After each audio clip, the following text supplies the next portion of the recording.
why me, Lord? Jesus. Hey, everybody. Signal the play.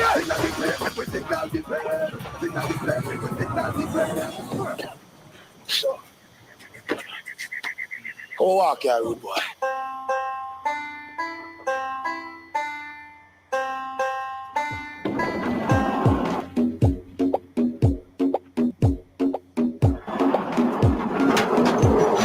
It's the Elephant Man, that's me, and the Twister with another hit song.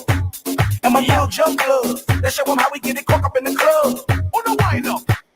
Shake that booty, turn it around, back that all, back that thing up, wine go down, shake that booty, shake that thing, turn it around, New York ladies, back that all, down south, wine go down, jumping at the club and the music sweet, if you juke y'all, and pon the wall, looking at the mirror and juke y'all, and pon the drum bumper in the ear and juke y'all, junk in the tongue, wind up your rump and juke y'all.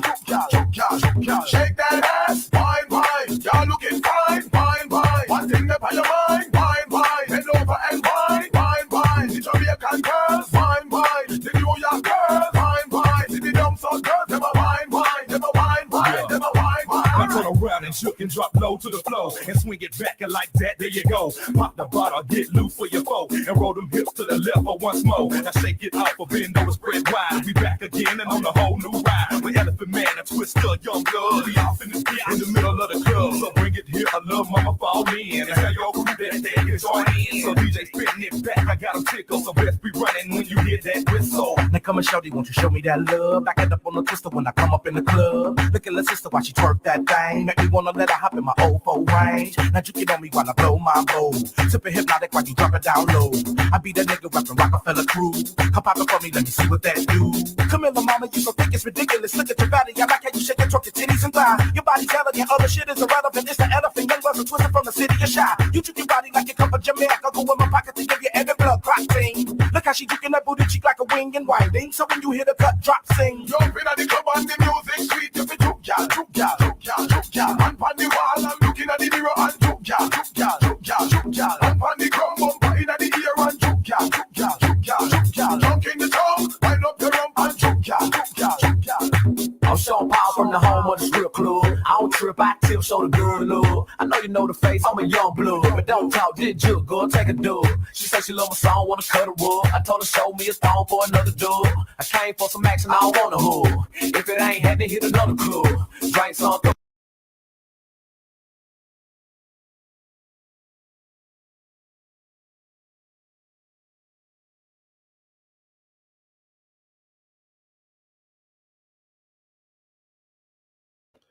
Welcome to the show. Welcome everybody. Welcome to the show.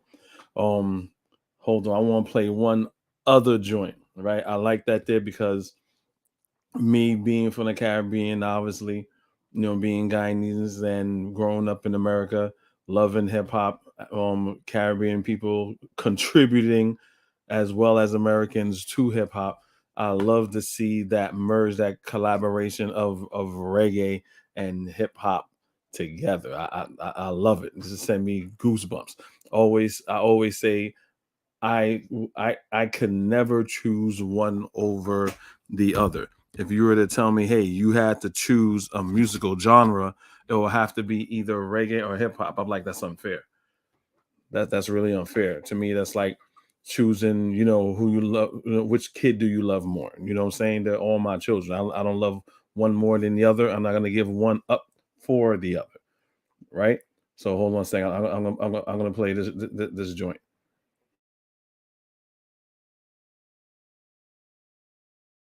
Hold on one second. This is my favorite. This is one of my favorite ones. My favorite collaborations.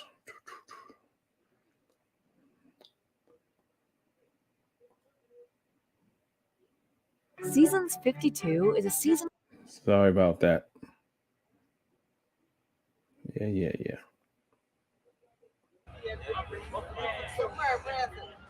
Hey, what they do, homeboy? Don't let me get that chop out the dunk. This ain't Jamaica. Boy, he said everything is cool. Little boy, me take life for fun. My man, he just said that everything gonna be wonderful. All right, that's cool. Everything cool. Yeah, everything cool. Good. Still with it. Buster being a translator. It's on the feet to them, dance and take it to them, signal the plane, you fit to them, dance and take it to them, on the river, you fit to them, dance and take it to them, the higher level, you fit to them, you dance and take it to them, come on! 3, 6, 9, 10, just sing it to me one more time. Get low, get low, get low, get low, get low, get low. Go on! Get every dance now. Wow! Bump the dance now. Down and fall. Shift down. These females crawl. Yeah. Ski.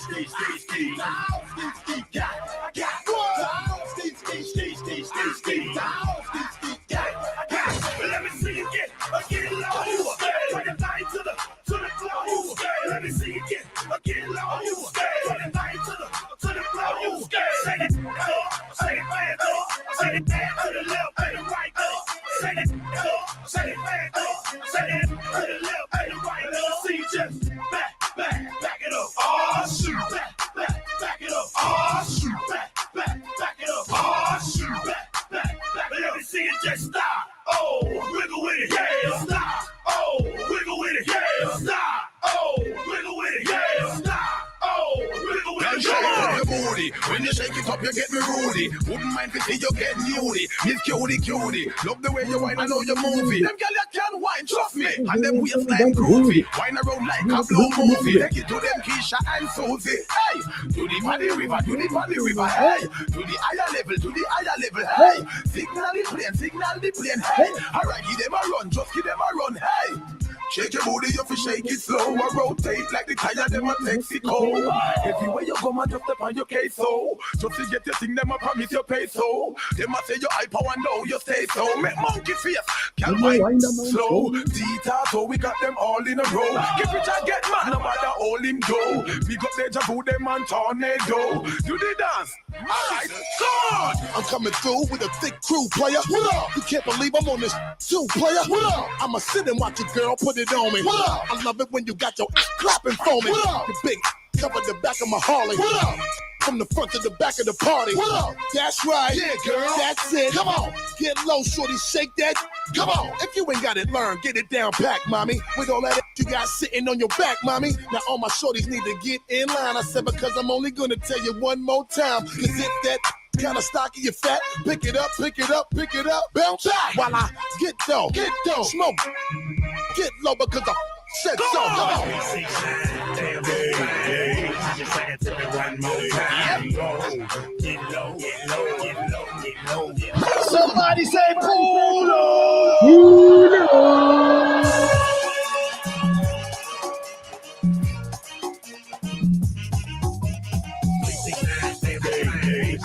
One more time. Get low.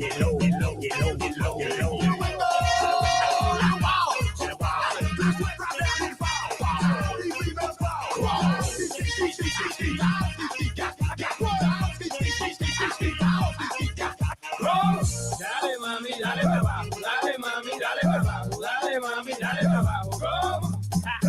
Dale mami, dale para abajo. Dale mami, dale para abajo. Dale mami, dale para abajo. ¿Cómo? Okay. Y'all ladies working a little bit out there. A little bit, so I gotta work a little harder. All the ladies that know they look good tonight. Break it down. Go to the front, touch the toe, body life up and down again. Bend over to the front, touch the toe, body life up and down again. Bend over to the front, touch the toe, body life up and down again. Bend over to the front, touch the toe, body life up and down again. Yes. Hey, I may get a strike or whatever, but it was worth it. I like that. Put me in the mood. I mean, I ain't gonna get a strike, and they probably was gonna cut it out. But anyway, I had to play that because that'll probably get us in the mood, because before FBA and all the FBA retards and all these other things, we were always one people, right? And I think they saw, the momentum and all that, so they have to get like a Tariq Nasheed and Yvette Carnell and all these other anti-black people, the soul division within the black community, because we always got along. Why? Because we're family. We're family. You know what I'm saying? They're gonna let the white man determine if we're not family based upon how far he took us. We're the same people. We're pretty much the same people. So that's why I played that, because I like that collaboration, reggae and rap collaboration. And then, then they got the Hispanic collaboration. I know no papi, no black, no moreno. I get that, right? But there are people too. You know what I'm saying? So they need there's something different. Their problem is a little bit more worse than the regular FBA, but yeah, but again, you can't, judge a book by its cover, because I know some white looking Dominicans and Puerto Ricans, you tell them they white, they're gonna fight you. This is New York. You tell them they white, they'll want to fight you. So don't listen to the FBAs that never probably met or know a Puerto Rican. All they know is just black people and rednecks, and don't, again, these are people not well-traveled people. I meet a white-looking Dominican Puerto Rican. You try to call them white, they ain't gonna grin from ear to ear. They're gonna want to fight you. And you got the ones that will grin from ear to ear if you call them white, and they will not deny it. So anyway, that's enough of that. I'm glad. Thank you guys for coming with me. So today, as you can see, due to the title, right? If those of you who have been on Twitter, been on Facebook and stuff like that, you got on the FBA coons, aka failed bitch ass Americoons, or failed buck broken Americans. That's the acronym, for FBA. They always get upset which is hate, and they say, "Oh, why you have these Africans playing Black Americans?" And I'm like, "What?" I'm like, again, it has to be stupid or very young people, because again, I'm gonna be showing my age here. Black Americans always played Africans and Caribbeans horribly when it comes to like the accents and stuff like that. But no one was like, okay, they try, and most of the movies I would say are good. They never really made a bad movie, but to say, okay, we know that's a Black American person playing that role. But there was never a backlash. There was never this wave of xenophobia or anything like that. There was none of that, right? One, because Caribbean people, right? You guys could challenge me on that. Caribbean people are more Afrocentric in as far as who they are, and the reason why I say there's a historical reason for that. And the historical reason for that is that, remember, in the Caribbean, slavery was the last to end, versus in the Americas, where it ended way sooner, especially in Brazil. Brazil ended slavery in the early 1900s, like 1906 or 3 or some shit like that, right? So that's why Brazilians, you can't tell Brazilians that they're not African, because there's been a constant influx, or just a constant reminder there.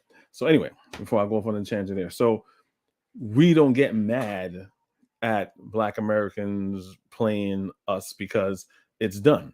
It's done in very good spirit, the same way as when they were mad at the Harriet movie. They were mad at the guy that played the Star Wars movie. They were mad at the guy from Get Out.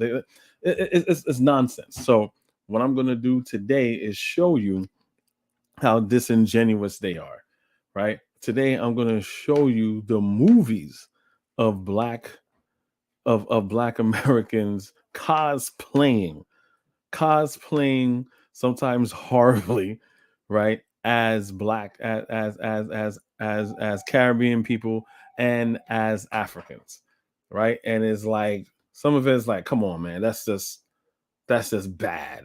So let me let me take you guys down around memory lane, for those of you who don't know. If I forget any movies, you guys can let me know. Let me look at the message board real quick. quick. Anthony, yeah, thank you. Peace to you. Thank you. Thanks for coming. Appreciate it.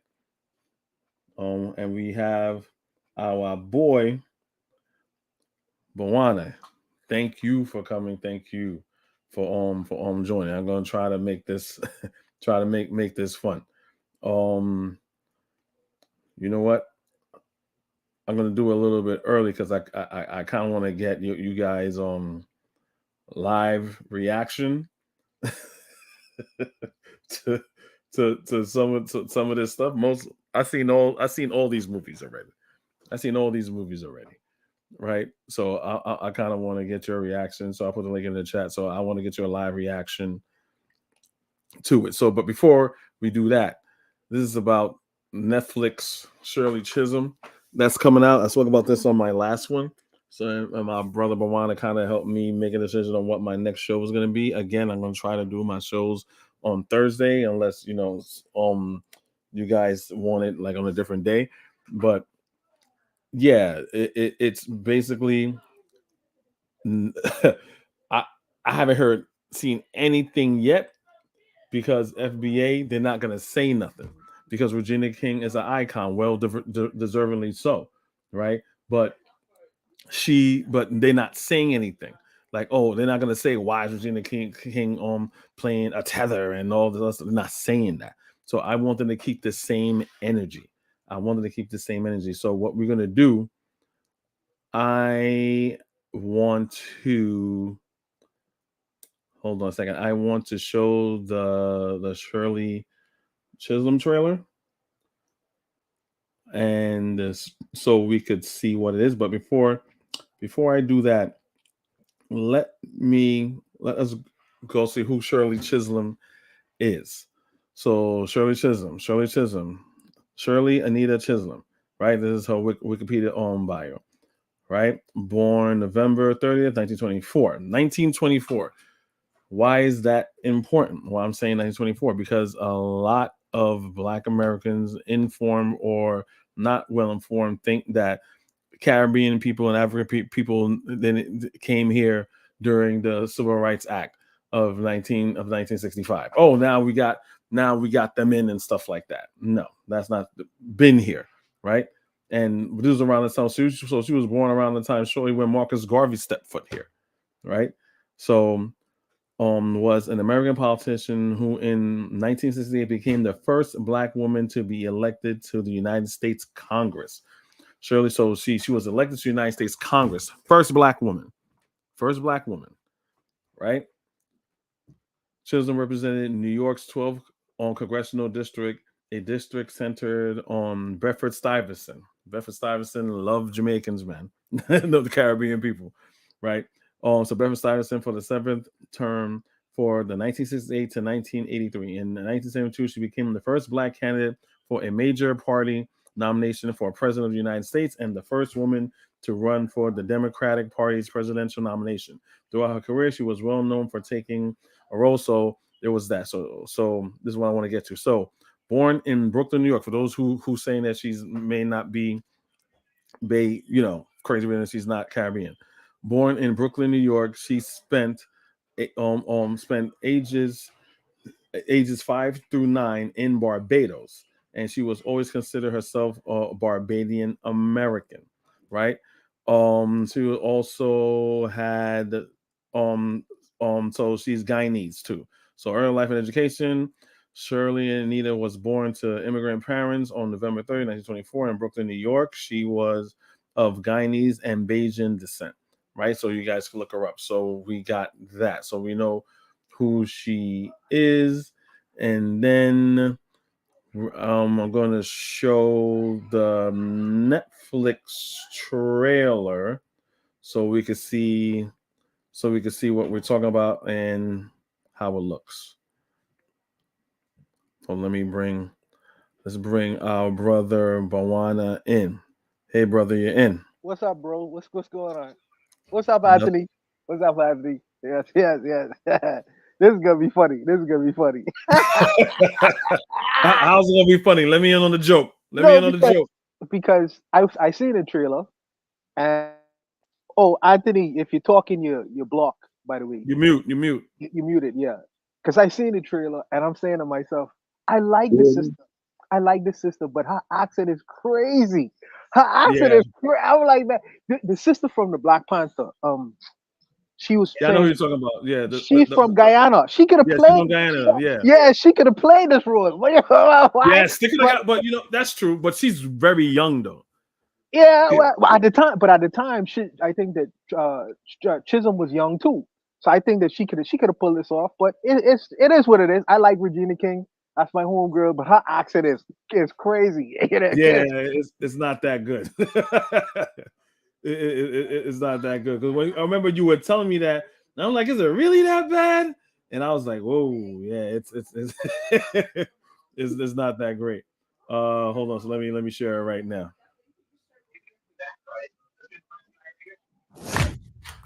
I have something I want to tell you. I am running for president of the United States. Holy. I'm paving the road for a lot of other people looking like me to get elected. Brooklyn's first black representative. You're about to make history. You want to be president? You ain't no man. Maybe we should find your mother. All you got is your one vote. You sound just like every other politician. Do I look like every other politician? That is not a Bayesian or a Guyanese accent.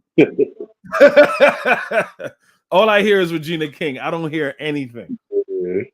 I don't hear anything. Let's keep it playing. Truly, you can't win. And why can't I win? I have an opportunity to make a difference. This isn't a campaign. It's a joke. The only thing anybody's going to remember is that there were a bunch of black folks who made fools of themselves. See too much suffering. And I don't know how to not try. We're living it proud. Step by step. I don't think I'm special. I just want to remind people what's possible. We need something that's going to make some noise. The Black Panthers and Shirley Chisholm. It's like thunder and lightning. I'm going to force all the politicians to be held accountable. You're going to do all that. School teacher from Brooklyn. Harriet was just a slave. Rosa was just a domestic. What is it you do for a living again?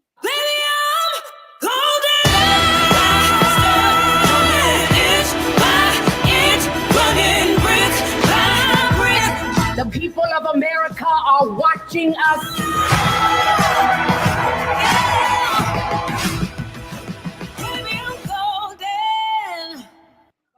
Nice. So, what do you guys think?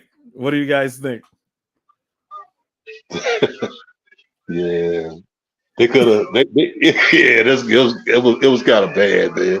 I mean, the accent anyway. You know, I think they could have found what's that sister name? The one who beautiful dark skinned sister from Guyana, who plays a nurse in one of those shows. What is The Resident or something like that? The Residents? I wouldn't know. That's not familiar. Her name is Shanae Wilson. She's from Guyana. Oh, I didn't know that. Yeah, Shanae Wilson, beautiful dark skin sister with the low haircut. Okay, yeah, I didn't know she was Guyanese. I didn't know that. Yeah, she's Guyanese. Oh, okay. Yeah, it would have been great to see her play that role. You know what I'm saying?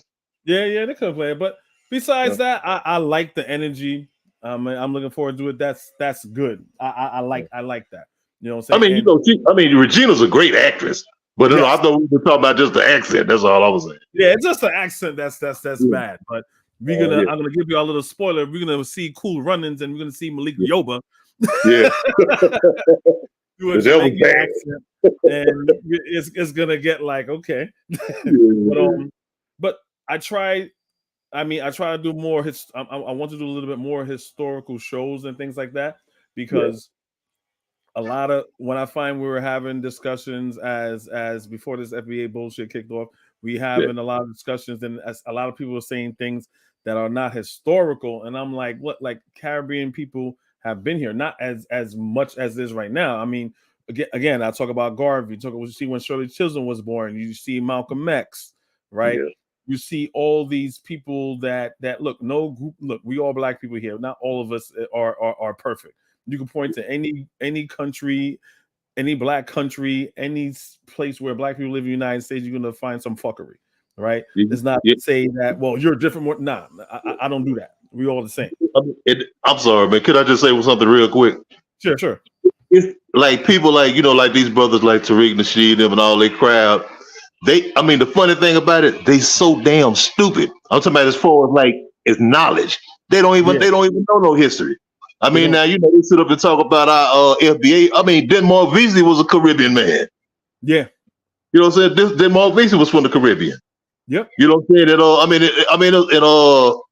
saying? Caribbean people have been coming like to like the Carolina region for a long time, man. Via the slave trade. But a lot of people in the Carolinas are of Caribbean heritage. Even there's I'm gonna do I don't want to get flack if I'm trying to see how to do it. There's a documentary. I'm not gonna say the name of it, but there's a documentary basically saying that when the United States got Florida from the Spanish, it was nothing but Caribbean people there. Mostly Caribbean people. Miami. Huh? Yeah, Bahamians built Miami. Yeah. They built Miami. So I didn't know that till like 4 years ago. I was like, wow. So they can't even like claim Florida. They said we built this country. I'm like, you kind of did. Hey, and now Tariq them, they got to disown Luke Skywalker, 2 Live Crew, because Luke is Bahamian. Yeah. Oh, but he tried to do that one time. No, Luke is Jamaican. I think he's Bahamian. Well, I know I heard he may be Jamaican too, but I know he said he was Bahamian though. Oh, okay. And they tried to do that one time when when he does something funny style. What's the thing? Oh, I smell jerk chicken. I'm like, okay. And I go like, when I'm in these conversations, okay, I smell hog maw. What am I supposed to mean? Hey, man, I love to look at his family tree and see where he come from. Like some people say, like, and that's the thing with that is it's like when you look at Richard Pryor, when you listen to Jamie Foxx, and you listen to these people that went to Africa, especially when you look at Richard Pryor, he was seeing people in Africa look just like him. He said, "Look, there go Joe Louis. There go Joe Louis." He's like, "So I got like this like Joe Louis." And everyone that goes to Africa and stuff like that, it's transformative. Yeah. And it's like, wow, I see people that look just like me. So you can relate to people that's just like you, right? Yeah. So if someone to come on and tell me right now, but all these Africans and these Jamaicans and Guyanese people are cool and stuff like that. Okay, maybe the ones that you find out. There's some Guyanese and Jamaicans that I know that I don't like. I don't throw everybody away. It's kind of stupid. You know what I'm saying? So all right, so that's the trailer. So let me see. Let me keep the show pushing. Let me see what I'm gonna present now. So that was, which one is that? So while we on, let's do it like this way. So like Black Panther. No, this is not Black. So the Woman King. We're gonna do the Woman King. So Viola Davis. I love Viola Davis. No one was saying African people won't go crazy. I don't know if y'all on Twitter or whatever, like African people won't go crazy. Why is this a Kata girl playing the singer? There was none of that. There was none of that. You know what I'm saying? So you got Viola Davis, right? Her, you got John Boyega, obviously, and stuff like that. You have a lot of people here that are not African and but they're playing African people, and we're not tripping over it, right? And I saw the Woman King. I like the Woman King. The Woman King was a very, very good movie, and I had no problem with that. Now, I mean, did you guys see it? No, I didn't see it, man. It's good. It's good. I like it. I didn't see it. Yo, Bawana, you real quiet, man. Man, he probably stepped away or something like that. These friggin' earphones, man. These cheap ass earphones. Yeah. What happened is that, by the way, Kofi, all of them brothers and sisters on that thing which you showing me, they are African people. They're just not continental Africans. I just want to make that clear. But Yeah, what is also funny is when Caribbean people try to play American accents because for years, I don't know if your brothers ever watch Uptown Saturday Night with Sidney Poitier. Yeah. He's talking like a lot of his shit. It sound like a Bahamian accent, but he's trying to sound like someone from Atlanta. So that's funny to me too. Yeah, I don't know if y'all caught that. Yeah, a little bit. I saw Uptown Saturday Night Wow for the first time like about 2 weeks ago. Hey, Bonner, I tell you what, that's even better. Hey, I want even better. Remember this show, The Wire? The Wire, and Idris Elba. He said, "I'm just like a brother, man." Yo, I'm glad you brought it up. If you would have said Idris Elba was some type of Caribbean Brit, I'm like, get the fuck out of here. Yeah. There's he no said, way. "Just like a brother on the block." But see, that's what I'm saying. That's what I'm saying is hate. You have people, right? So on Boyega, he's Nigerian. So he's grown up with a Nigerian accent at home, being raised in England with a London accent. You got two accents you're struggling with. Then you got to act to sound like a Black American. If that's not talent, I don't know what it is. Man. That is talent. That's not easy. Yeah, why don't y'all? I mean, there's the BBC. There's a British market. Y'all could do that too, but don't hate the game. Like you hate. Oh, I don't get it. Can you do that? It's just a few voices. You got your few voices, and they the ones that talk the loudest, so it sounds like that. But I don't really think the majority of Black people in America feel like that. I don't even think they care, to be honest. Because Black Americans, because Anthony, you could correct me, but Black American sisters, they seem to love Idris Elba. They love that dude. Especially the women.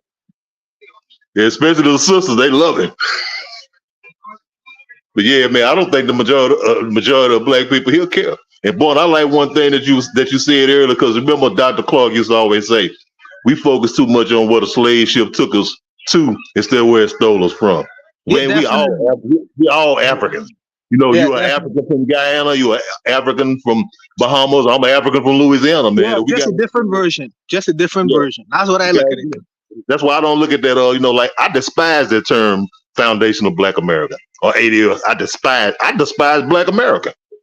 I mean, but I listen to it because it's in context. Because see, to me, I'm like, when you call yourself to me, an American is a European.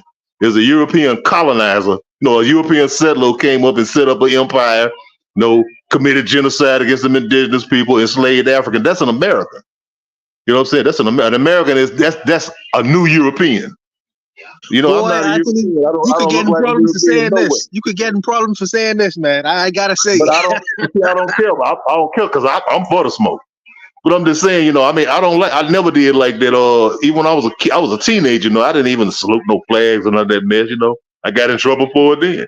I mean, I despise that term American.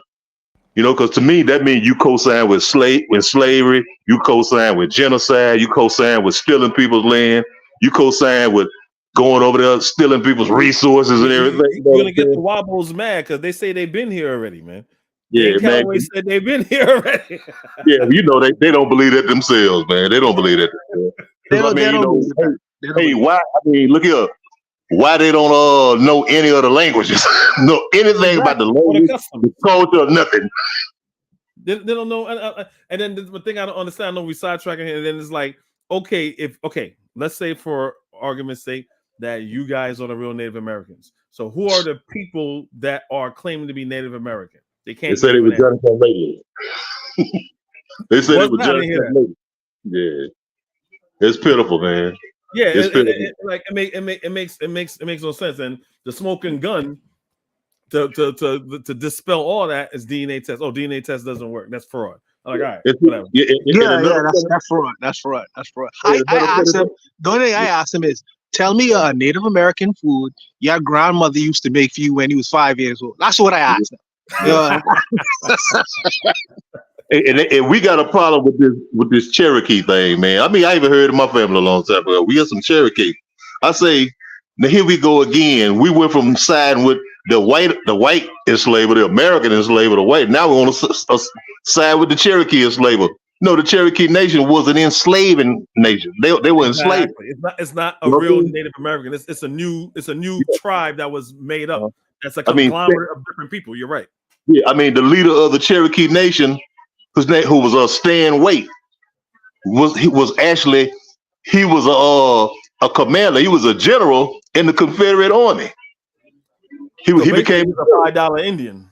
Yeah, he became a general in the Confederate Army. He aligned the Cherokee Nation with the South, and at the end of the war, he was the last Confederate general to surrender, and was the last one to give up his slave. He didn't want to give his slave. The government Is had to that make. right? Wow, that's crazy. That's Yeah. crazy. If you want to let it claim him, come on, man. Them black Cherokee people in Oklahoma, those were victims of enslavement. Yeah. So we got the Black Panther. We went through it. So we got Black Panther. You know what that is. So you got Chadwick Boseman, peace to him. Right. Yeah. You got Michael B. Jordan. You got Lupita Nyong'o. Right. You have Daniel Gurira. You have this guy. So of course you have Daniel Kaluuya. Again, they got mad at him for playing certain role. Oh, he ain't even Black American. I'm like, he's playing a black man in America. You think racists look at like, oh, he African, let's leave him alone. Let's mess with them niggas from Georgia and the South. Like, what? That's not how it worked. Yeah, that's not how it worked. And we got our Guyanese sister Letitia. She looked like my cousin. Just a dark version skin of my cousin. Looked like Letitia right? No one had problems with that. I mean, to the point Tariq be making fun of anytime black people want to do something together, right? That's outside of FBA. He said, "Oh, you want to make a Wakanda?" Like he make Wakanda to like a 4-letter word, like something dirty. Like, oh, you want to realize you want to do a Wakanda? What's wrong with that? Akon and his Wakanda. I'm like Wakanda. I'm like, what's wrong with that? I don't understand what's wrong with that. This should have sparked something in black people. Like, wow, from all over the world, be like, wow, this is fiction, but who says this can't be a possibility? Was this ever a possibility? Yeah, so let's make it happen. So black people throwing dirt on black unity in any form of fashion is extremely questionable to me. Kofi, that movie is $1 billion movie. So he can criticize it all he wants. The people show what they feel about it by buying tickets to them movie houses, and they pick. And I talking about globally, by the way, globally. Yeah. This whole Bob Marley movie was about to come out. The world is gonna support that no matter what. Because I have criticism about that Bob Marley movie, to be honest with you. But the black world is gonna support that, or for the strength that they love Bob Marley. So it don't matter FBA criticism, man. Let them do their thing, Yeah, but yeah, it's just the fact that someone's on stage saying things like this on a platform as big as this, and there's next to no criticism or anything. It's just that it doesn't the government is paying that brother very good. And that's what I'm thinking. Yeah, and he's paid operative. Oh, definitely, and he is very he is very careful not to step on certain audiences where the person who we could argue against can make him look ridiculous. He will never get on film where he could argue with a historian, or a real historian, by the way, a real historian, or someone who actually know the facts of what's going on in the black world. He would never put that on Front Street where his audience could see that, because ultimately the aim is to separate the African world apart, separate the Caribbean people from the African people, from the African American. That's his ultimate aim. That's CIA. No, his that's whole FBI. Thing, no, his whole thing is to keep black people in America and cut them off from continental Africans and other diasporan. Yeah, that's it. That's memorandum. Anthony probably know what it is. That's CIA. That's 48 that's Henry Kissinger. That's Henry Kissinger. They've been trying to do that, and they're using this guy as a useful idiot to spread that message. But I'll leave it and let you go, brother. Yeah, no. You're absolutely right. And my whole thing, just to piggyback on what you're saying. So if Tariq Nasheed have his way, it's just black Americans, right? We get rid of all the Caribbeans, we get rid of all the Africans. Who else is left? It's just you and the white man and Asians. How does that work in a society where you need black as a majority?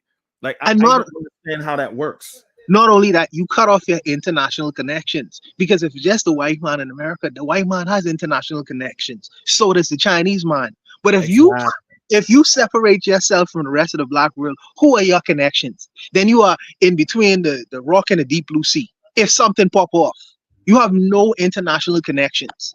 So I don't think it's wise to do that. But if that's what his organization wants to do, what can I say? What can I say, Anthony? What can I say? You know, they don't even think that far, because like if like, I mean, I'm not a Polite fan, but back in the day when Polite was coming up, he says something that I thought that would have been very, very monumental. So if me as a Guyanese person, right, if police treat me bad or something's being mistreated, and I talk to my Guyanese people like hey, they doing stuff to Guyanese people, I could go to my Guyanese representative, to that's here, my consulate, whatever, and say, hey, look, you doing this against Guyanese people. This was happening against Guyanese people. I could go and have a representative. When something bad's happened to black people, who do we go to? To black Americans, who do y'all go to?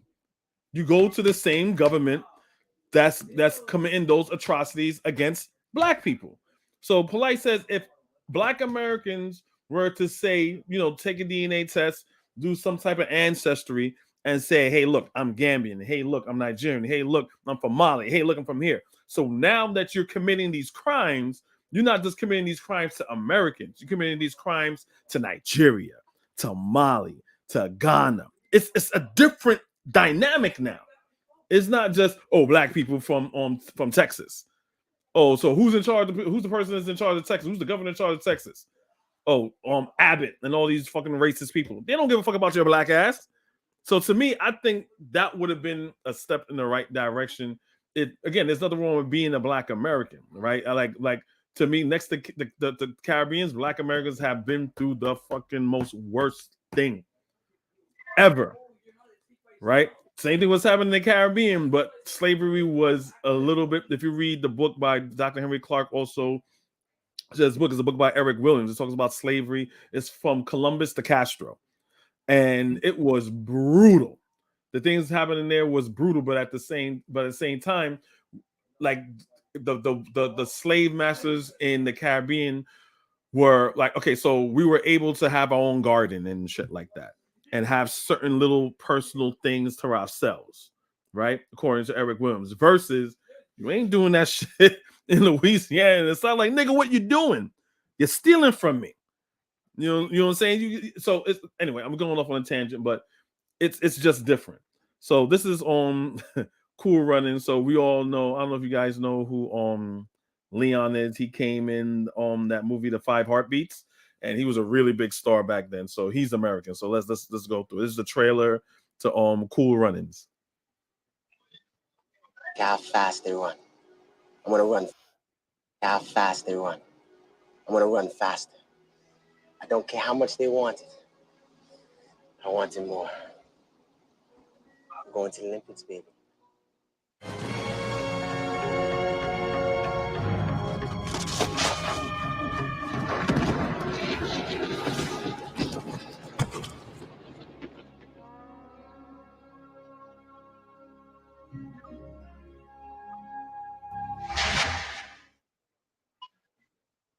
What's a bobsled? That's a bobsled. The key elements for a successful sled team are a steady driver. So y'all don't know, y'all remember who Dougie Doug was? Man, I remember that movie when it came out. Yeah, I saw it when it came out. So Dougie Doug used to be big. So Dougie Doug, I found out he's his mother's American and his father's Jamaican. Mm.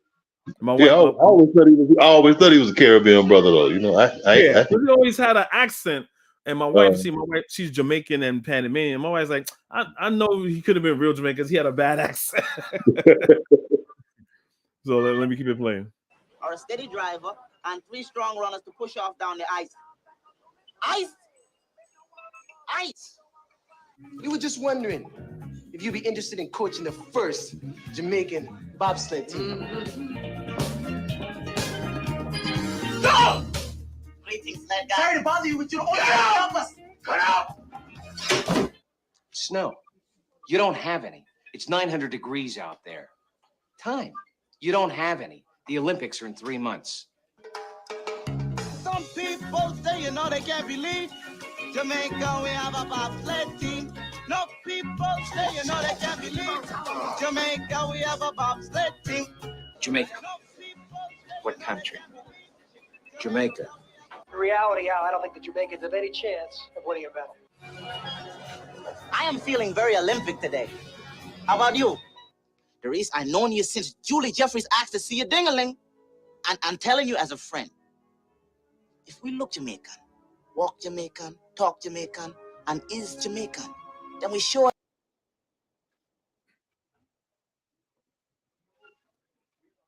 Sorry about that. I was doing something. All right, we get the gist of that. So you have Malik Yoba there. I thought I had that I thought I had that one where I had Malik Yoba talking, right? But I don't think I got it. I was like, wow. I mean, I thought Malik Yoba did kind of good as far as the accent. He wasn't so bad, but Leon was bad.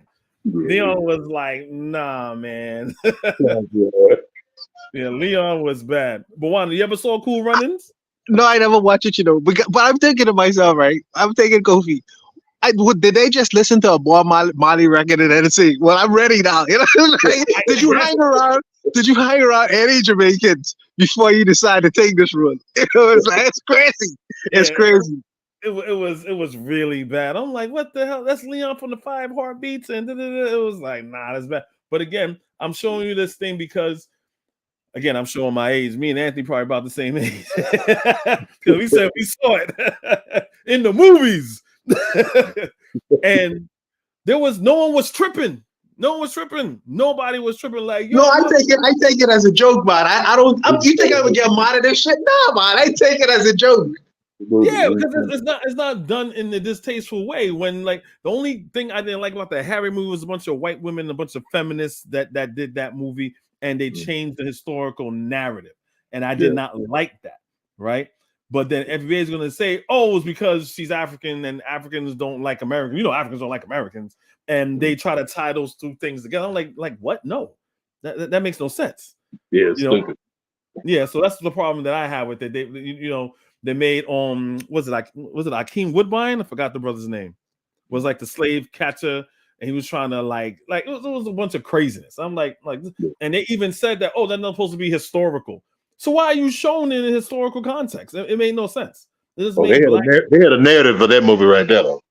Yeah, they had a mission. Those are the agenda. Yeah. So I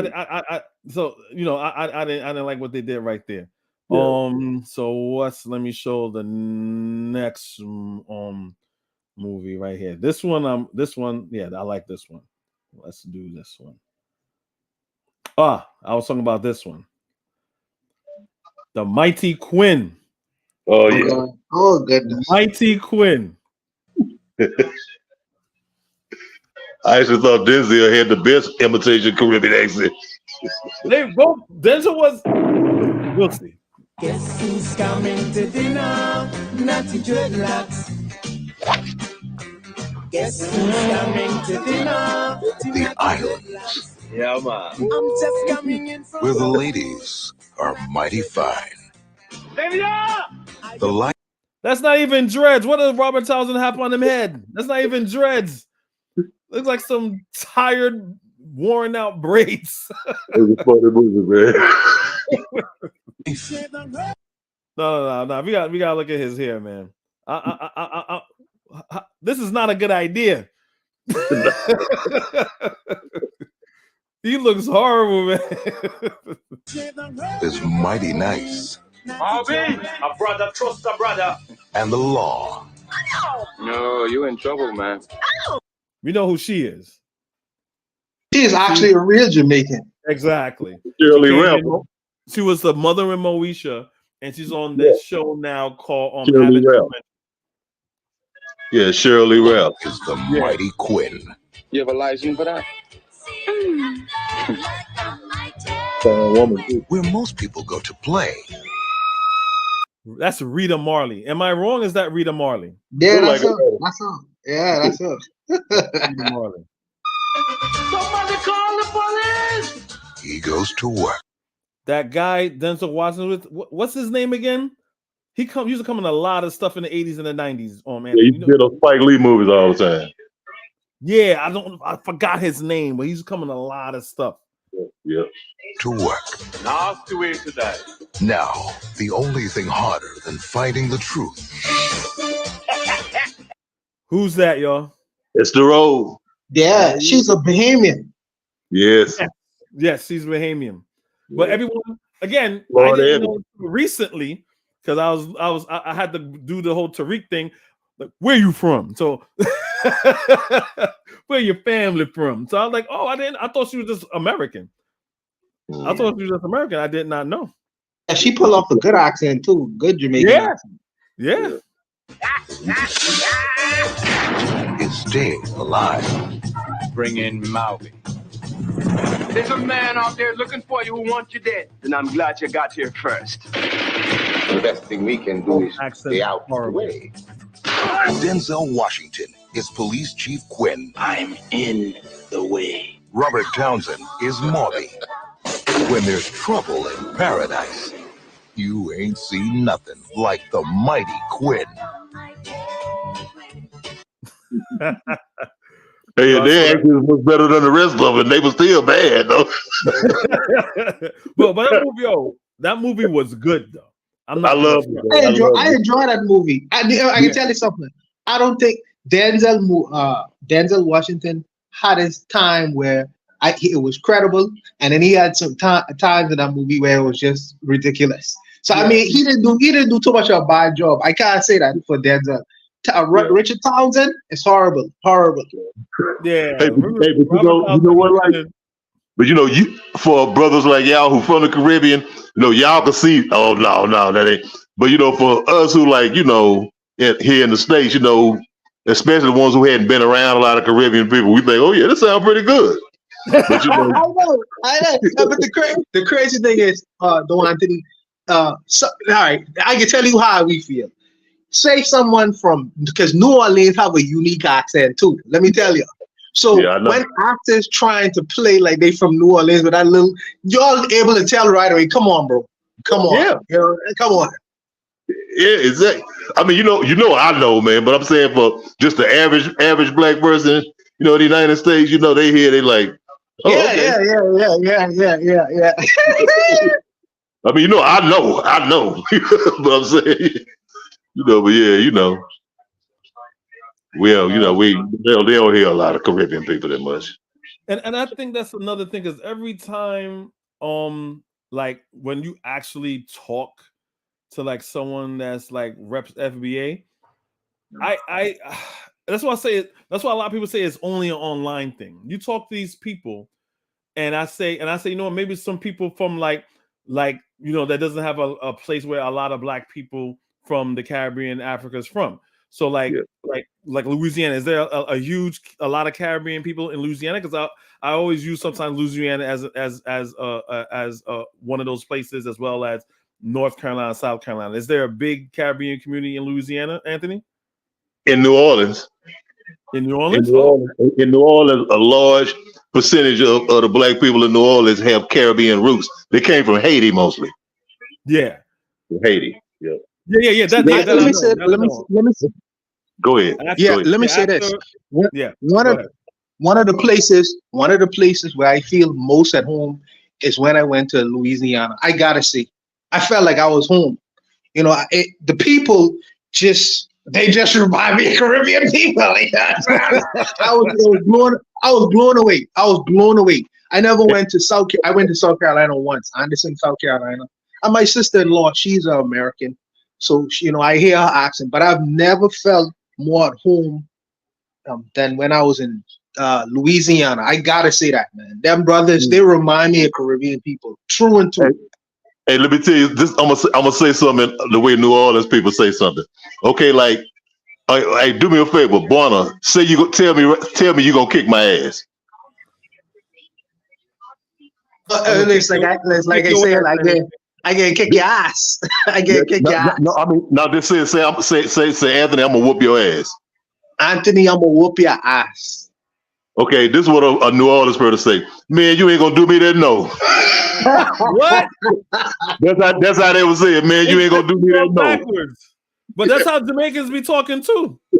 They talk backwards too. Yeah. It's like, yeah, cause see, like, it's a nice shoe. Yeah, a new brand. This. You can't be in New Orleans without thinking you're in the Caribbean, or even Africa. To be honest with you, in a real conversation. Yeah, hey, look at like in South Louis. Let's see, Louisiana is a funny place because you have South Louisiana, you have North Louisiana. Now, North Louisiana, a lot of people, it's Baptist country and English white folks from Scotland and stuff like that. But in South Louisiana, see, it was mainly colonized. It was colonized by the French and the Spanish. Okay, now in South Louisiana, a lot of people, even today,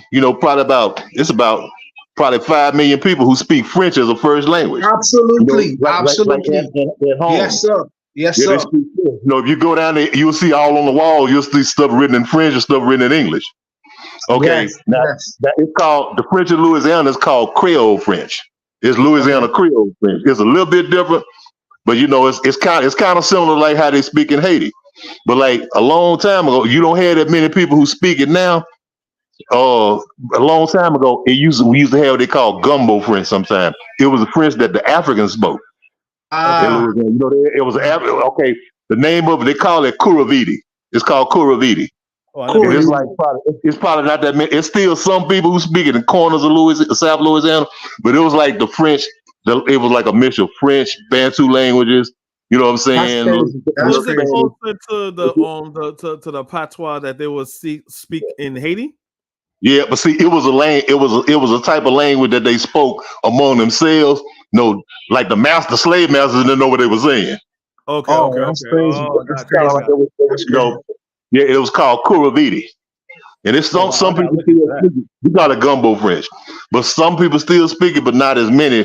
But it is, South Louisiana has always been a heavily African environment, man. I feel that. I can feel that, man. I feel that. Most of the people came from Angola. You had a lot, and there was so many people came from Senegambia, like these Bambara people. You hear like in Mali that they called all of the Africans who was in Louisiana at one time Bambaras because there was so many that came there, but they came from Congo, and that's why we got a Congo Square down there. But I'm sorry, I didn't mean to get all deep, but no. You dropped gems. I did not know that.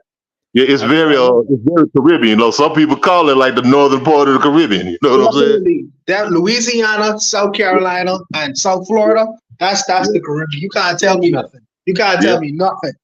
And I never been to Louisiana. I lived in Florida. Bonner, one other thing. No black person in South Louisiana, especially New Orleans, could say three. They always say tree. Tree. Really? Tree. That's what Caribbeans do. That's a Caribbean thing. Yeah, tree. You say, you can't pay them to say three.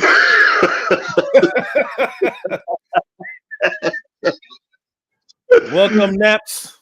Welcome, my boy Naps. Nappy Can you hear me? Can you hear me? Okay. Yeah, I can hear you, bro. All right. Yeah, I see what you're doing. A good show, and yeah, I forgot all about all of this stuff, man. And you are so freaking right. The cosplaying they've done. I will say, it's not an honorable mention, but a movie that went against that, which is why I admire it so much. Belly. Which had an actual yardie. Yes, Belly. Yeah. Which had an actual guy from the island who had an actual Jamaican accent. Yeah, that's Louis Rankin. Yeah, Louis Rankin. This is why people will are like think I'm crazy for this. I mean, I like Belly, I like that better than Paid in Full, to be honest with you. And from that alone, I mean, Belly to me was just X was obviously, who's a very good actor. And, but that right there, they showed authentic. They were they actually went to Jamaica, if I'm not mistaken. Yeah, they did. Over on the highway. Yeah. So that was extremely authentic. So from that alone, they scored a lot of points. I mean, there were some, but let me say this though, man. Yeah. I know that everybody's ragging on FBA, which they deserve to, and I understand that, but I'll say this: as bad as FBA is, ADOS, I've realized, in this past couple of weeks, they are no different. No. And you can make a case that they're just as bad, maybe even worse than FBA. Now, Yvette Carnell, she was on what's that guy's name? Rock Newman's program. All right. And Rock Newman asked her about FBA, and she rolled her eyes. But what she said was, FBA is a clone of us. All right. The same xenophobia, the same anti-immigrant. Why just this past week, in fact, yesterday she did a live where she was going after Joy Reid, right? Joy Reid, as you know, her family's from Guyana, part family from Guyana, part from Africa, but she was born here. That makes her American. Like Roland, Understand like they do that. to Roland. Bro, I don't even know. Roland is absolutely immersed in southernness, right? Haitian. But if he is. I mean, he doesn't. But isn't it his grandmother or grandfather is Haitian? Great, some shit like that. That is so dumb. I mean, it's so insane what these guys are doing. She did this tweet where she was talking about this rapper, Logic. Right? Y'all know the rapper Logic. Yeah. That dude, she said she called him ADOS. That dude is white as hell, and he married a white girl, and his kids are white. I'm like, damn, this is what ADOS is gonna look like in 50 years. But isn't right? Yvette Carnell half white or got Yvette a white girlfriend? Carnell looks in the mirror and she doesn't know what the hell she is. Right?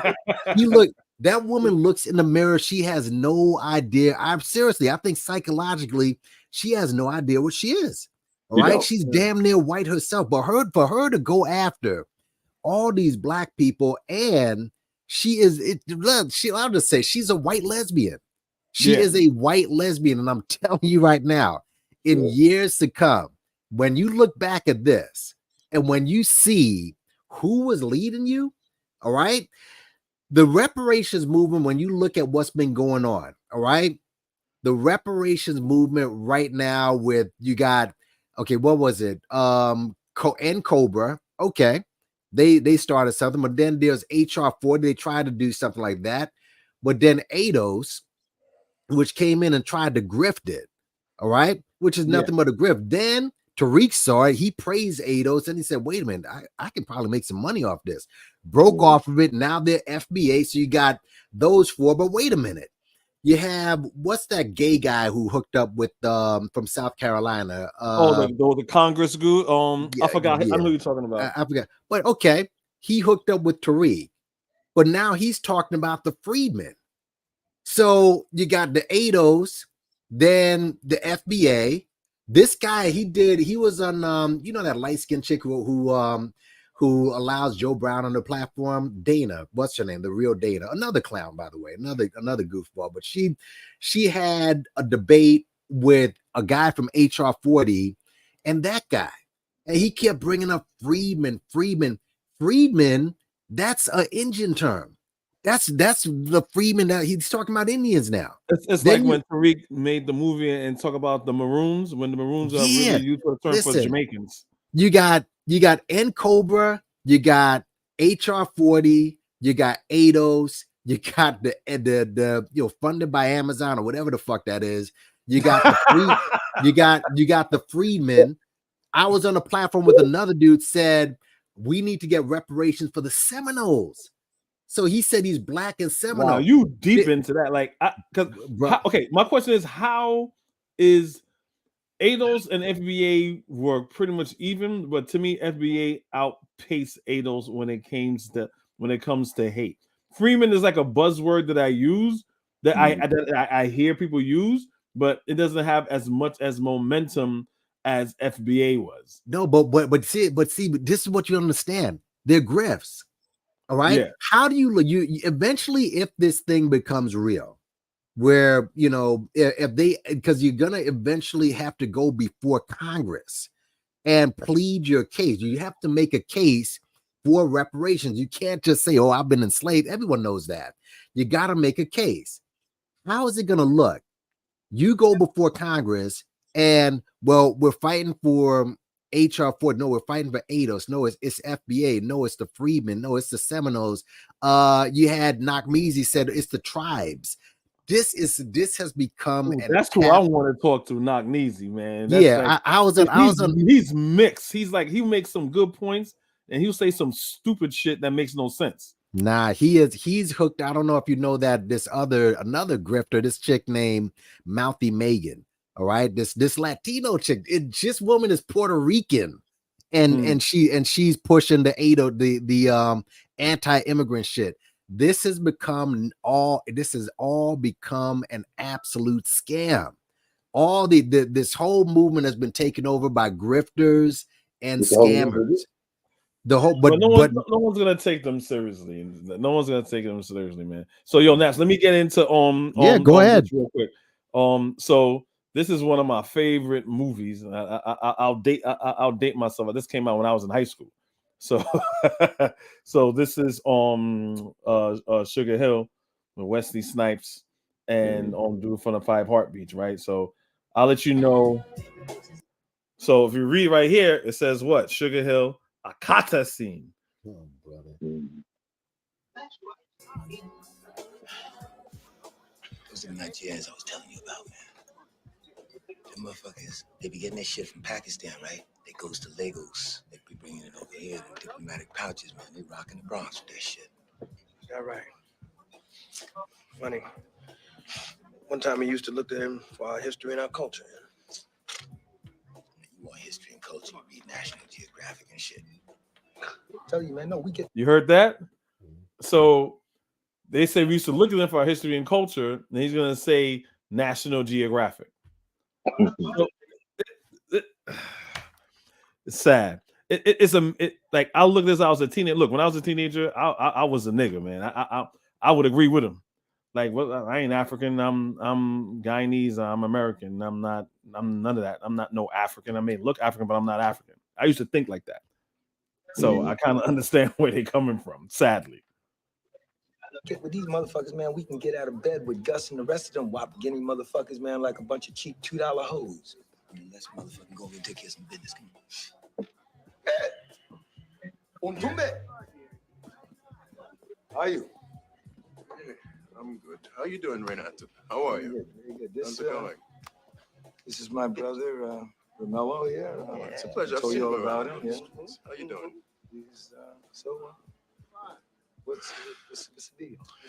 Well, we've been thinking about this, Renata, and it won't work. We can't work with Akata. You know, you do your thing. Wait, we do our thing. Wait. This is my brother.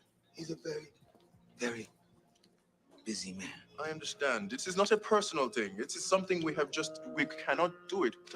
Hey, what's my fucking ass man wrong, man? Calm down, man. Just calm down. I'm Sorry. Look, my brother was under the impression that you're going to do some business. Maybe we can just have a seat, have a drink, maybe sit down, have a nice little diatribe, so we can work this out. Well, don't take this personally, Romello. It won't work. You do your thing, I do my thing. You know, it won't work. We can't work with Akata. Akata. What is this Akata shit? Like American? Oh, shit. Cotton picker.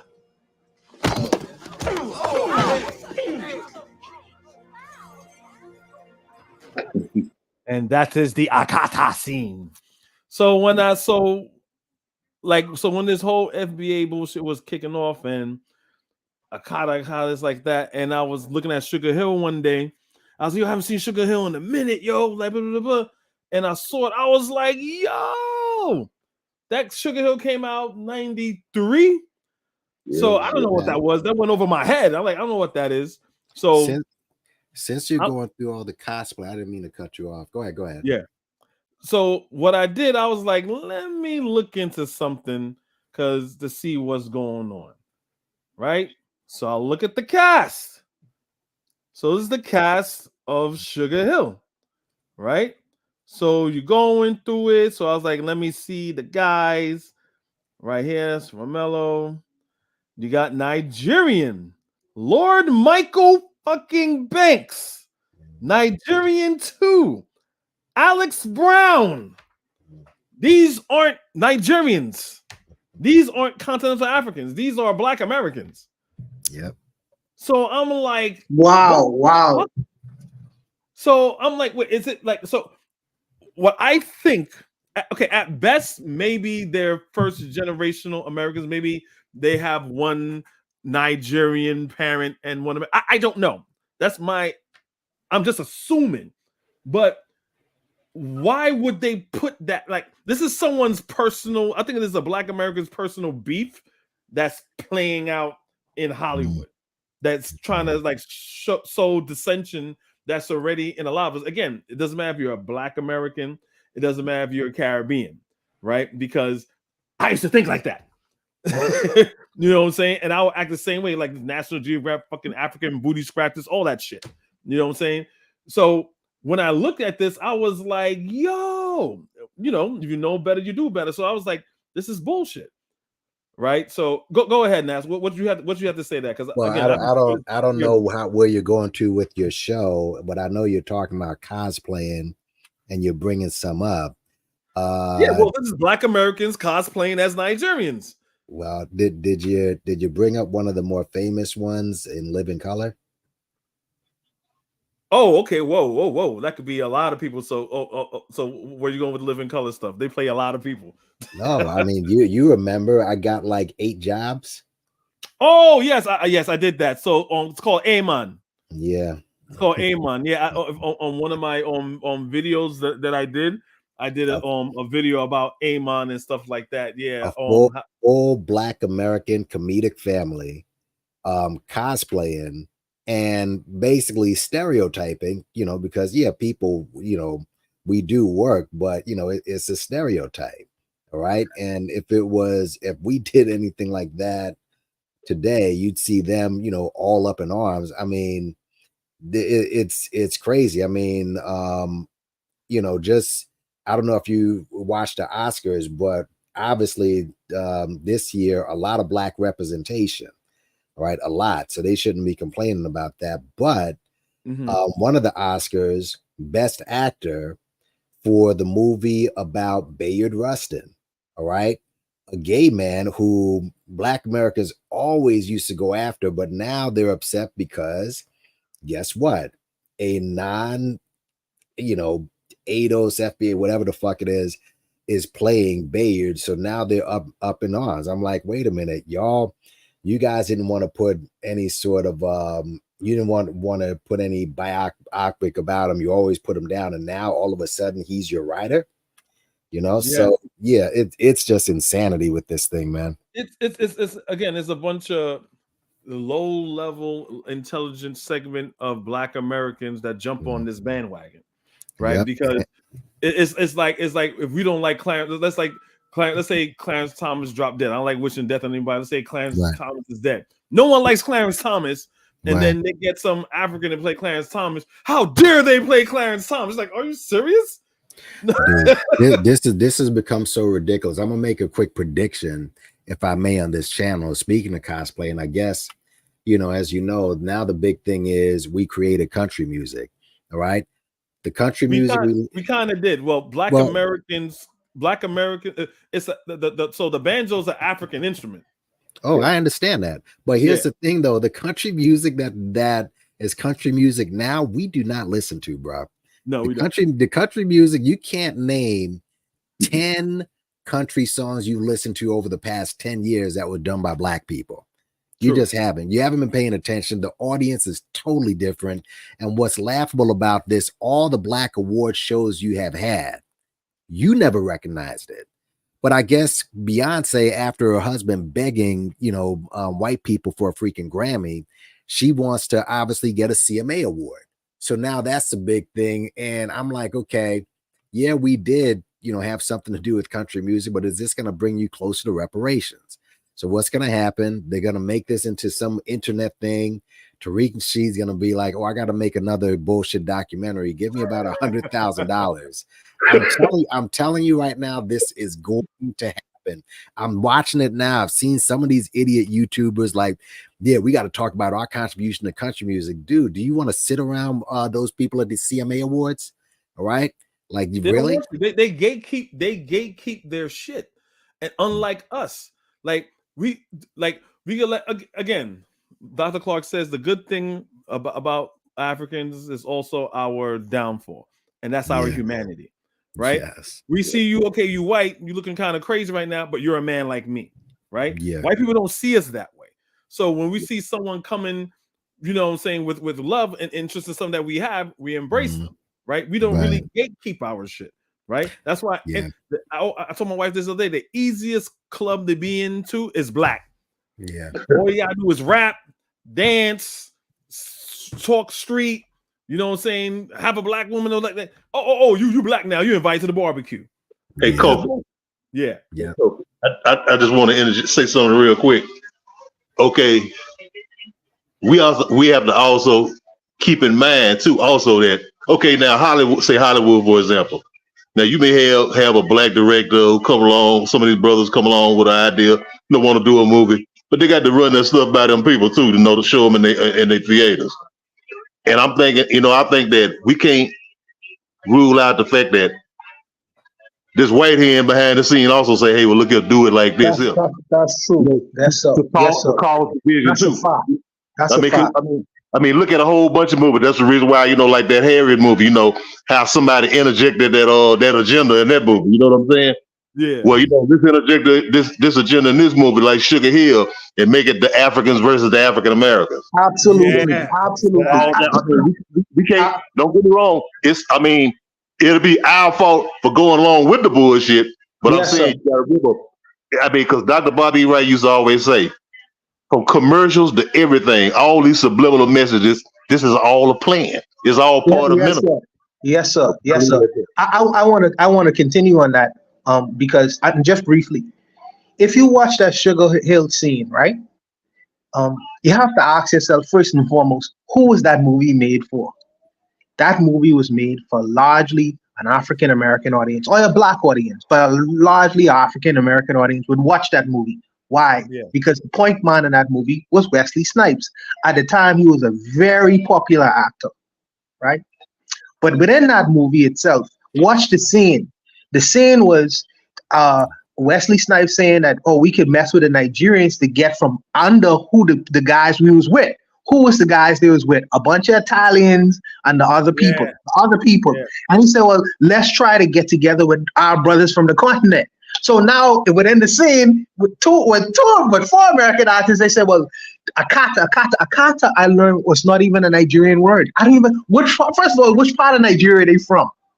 Which Nigerian word does that come from? Is that an actual meaning in Nigerian language? What's a Nigerian? Hausa or Igbo? Is that an actual word? Most people won't even look that deeply, to find out, is that an actual word? That scene right there was very useful because they understand that many of our viewers take the movies as fact. Yeah. Take the movies as fact. It's history because the movies say so. We won't even investigate to find out whether what these guys are saying is actually true. So this is the reason why Tariq Nasheed could take up the task and say, well, they call us a cat over there. He's not pulling from history. He's pulling from a movie. A movie where you have four American actors expressing something that's not even true. But he understands his audience so much to say, well, this is useful propaganda for what I'm trying to promote. And I think that it's incumbent on our people really to just put it out there like we're doing right now to educate the people and let them know, brother, it's not like that. Here's the truth. And can I say this, please? Like, and again, his followers are so dense, but bro, you do realize that Africa is not a city. It's not a town. It's a continent, right? Africa is a big freaking place. These guys are so like low level and like just low grade mind state that they can't. Africa is huge. right? If you go to some like they Bigger than they America. take bigger than America. And by the way, they call you nigger here, right? I mean, and he knows this, but I mean, his white mother-in-law probably called him nigger a couple times. But the bottom line is, Africa is a freaking continent. All right, it is so big, and there's so many places you can be isolated. Here in America, there are spots that that are isolated where you don't have to deal with that. Hell, I just came from Jamaica. There are so much land and so much space out there. Like, but when people say Africa, Africa is a freaking continent. All right. Of the second biggest continent, by the way, correct? Like, come on now. Oh, they call you a counter. Who's they? You get one video of some dude saying, oh, they don't want you. Where's that guy from? And what is you think he feels that way about his own African people? It's inside. These people are really go ahead, man. No problem. The one thing Bawana said that's really good that hit home is the propaganda machine. The fact of how the scene was set up. You have black men that want to go in business for themselves to get under the foot of these Italian assholes that they've been working for since their whole life. Oh, we can work with some Africans. You can't work with Africans. They don't like you. So it reinforces this idea that, wow, you have no one to depend on but white people and other black people, which cuts you off because every successful group in this country, you have the Chinese, they have China to back them up. You got Italy to back them up. Everyone has huge groups outside of America. The Mexicans got Mexico. Exactly. That could back them up. Who do black people have? We should have Africa. That's our birthright. But when you have someone saying, no, that got nothing to do with you, okay, they know it has something to do with us, but then they're going to say, you know what? They don't like you. So why would you put yourself in that position? They hate you. Who doesn't hate black people? You know? Yeah, it's like maddening. But again, I used to be on that side of the coin where I'm thinking, I don't know, again, I'm going to show my age. A long time ago, you have this Broadway play called Sarafina, right? Mm-hmm. It was basically about South Africa. I want to see if they have it. I used to make fun of them. I used to look at the commercial and make fun of them and say, look at these African booty scratchers dancing around. My mother never taught me hate. My mother and father never taught me hate, like you're to research those people. But it's the media. I'm in front of the TV all the goddamn time. I'm looking at fucking Dukes of Hazzard going, yeah, like what the hell? Yeah. So of course I'm gonna, I'm saying there's nothing. I wasn't looking at Like It Is, even though it was on at that time. I was looking at fucking Gil Noble. No one put that in front of me. I didn't know. You know what I'm saying? So what Bawana was saying, I think is very, very. I think that was the whole reason for it. So let's look at this Amon thing that Naps was talking about. I had the same clip that I showed on my video one time. Hey man, me home. And now it's time for another episode of Hey Man with the hardest working West Indian family, the Headleys. Man, how many times I got to tell you not to put your uniforms on my good sofa? Don't yell at me, woman. I drop my uniform wherever I want. I work 15 jobs. I don't have time for your foolishness. When I come home, I'm tired, damn it. Listen, you think you're the only one work hard? I got 9 jobs myself, because I have to do all the cooking and the cleaning and the washing around here, not to mention the welding. Well, combined, that's only 12 jobs, lazy woman. What do you think it is, Hey, man. Speaking of lazy, ain't the laziest Eddie ever lived. Young Billy Vanilli Rasta boy. Aren't you supposed to be working at the hotel now? No, because I just got fired from there. I'm sorry. Tommy Davidson had the worst Jamaican accent. Sorry. Naps, you Jamaican, man. Like, you tell me who got the worst accent. I mean, I've heard some bad ones, I mean, this one seems pretty bad. Let me think of There are some bad. I mean, I'm thinking like hip hop too. Like I think the absolute worst one that I've heard came through music. NWA's second album. That guy they used that guy. That one right there was the absolute, like, Dre should have been shot for even bringing that dude. Like, and I sat there. I mean, and Ice Cube sounded, Ice Cube when he was chatting in that song Wicked. I mean, it just seemed weird, but that made me feel bad. I liked Wicked. Yeah.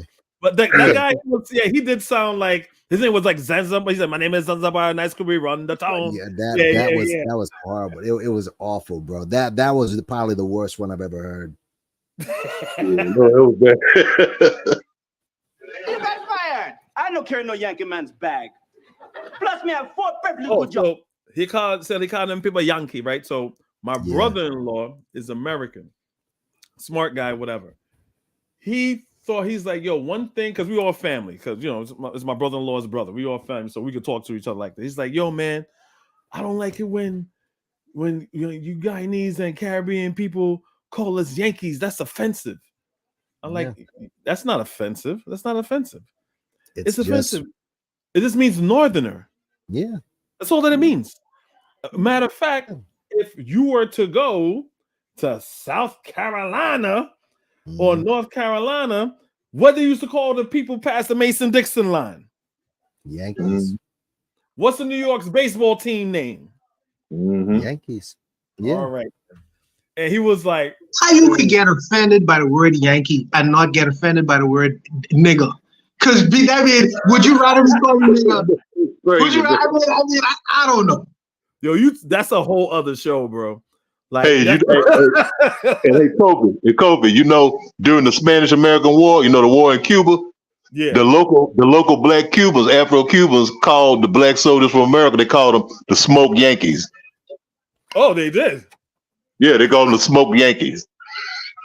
Oh, I didn't know that. Oh, okay. Black Yankees, they called the Smoke Yankees.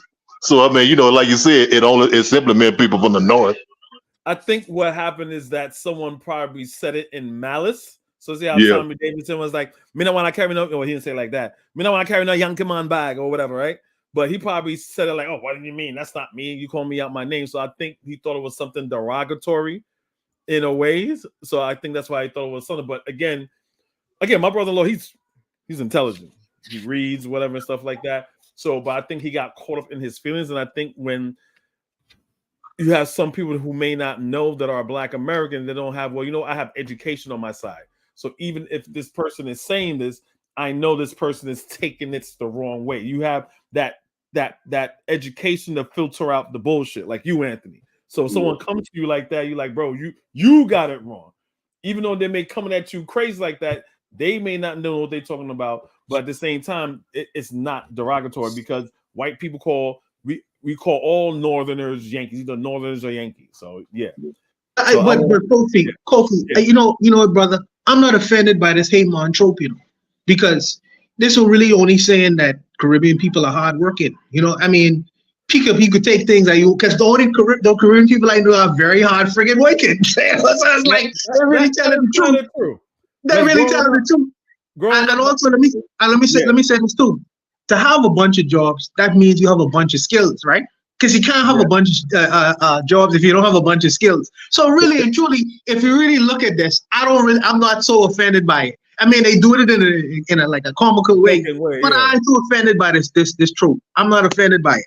Yeah, but that's why I have it up there, because it was like, even though it's a trope about hardworking people, it was a trope. But no one started tripping and saying, "Oh, you're representing Jamaican people. Like, we don't do this, we don't do that," or it goes into like other things where it could be even positive stereotypes could be bad. Like I have growing up, I had a friend, he was Chinese, so people was like, "Yo, David, give me the answer." He's like, "Fuck you, man, I don't know the answer." You know what I'm saying? So I understand where you're coming from, because even with me, I have my friend, he's from St. Kitts.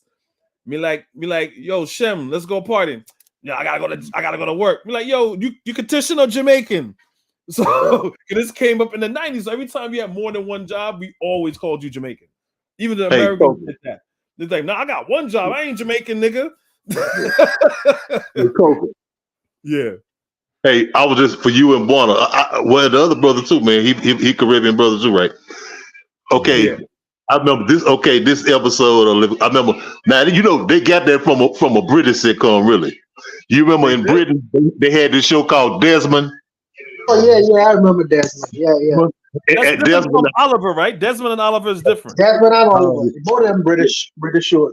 Yeah, I used to look at that show all the time, man. You know when they started showing it over here, and you know what? And it was almost the same premise. Now, but only thing, it was the West Indians and the West Africans. You know what I'm saying? They had a brother who was a Nigerian brother who used to always talk to Desmond and say, you know, they always say you West Indians, and I mean it wasn't nothing bad. He was talking about how industrious they were and stuff like that. Yeah, it was a good show. I'm just wondering if y'all remember that show because that's exactly what they reminded me of. I remember Oliver, Oliver when it was Desmond, but that sounds familiar. Yeah, Oliver funny. Oliver funny. I remember he was in Jamaica airport. He was like, "Me want to go far in. Me got me ear muffin. Me going to my cousin in New York." I'm like, "Yo, what? Yeah, my ear muffin." He want to say ear muffs. He said my ear muffin. All right, cool. Let me play this a little bit more because I kind of want to make a point. Job left. Good job. Let me tell you something, young Rasta boy. When I was your age, I was a maintenance man, a carpenter, a cab driver, a cook, a hospital orderly, a security guard, a tour guide, a fish cleaner, and an Amway distributor all in the same day. I didn't even have time to almost make you, boy. But Pop, me in 10 bands now. We don't have even a little bit of time for myself now. 10 band and full job.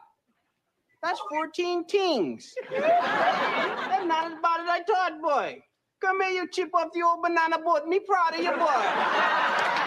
You hear that, you lazy layabouts? My boy got 14 jobs. Hey, man. Well, if it ain't table napkin turn tablecloth. What you doing home right now? Daddy, leave me alone. I have a date with my new boyfriend. Really?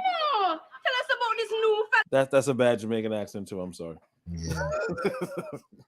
Well, him name is Danny. Him American, him very funny, and I think I love he.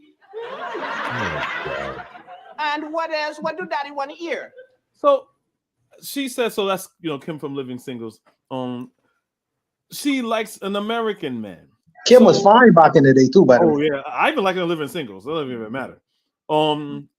So the point is, because remember they like to say that FBA like to say that, oh, we don't fuck with Americans, we stay by ourselves, and we don't want to fuck with y'all and all this other stuff. So again, the Waynes they grew up in New York, so so we know that's a lie. Like, and another thing I think I was going to mention about FBA, when you talk to these people, you like, yo, you believe in all this stuff Tarina she says?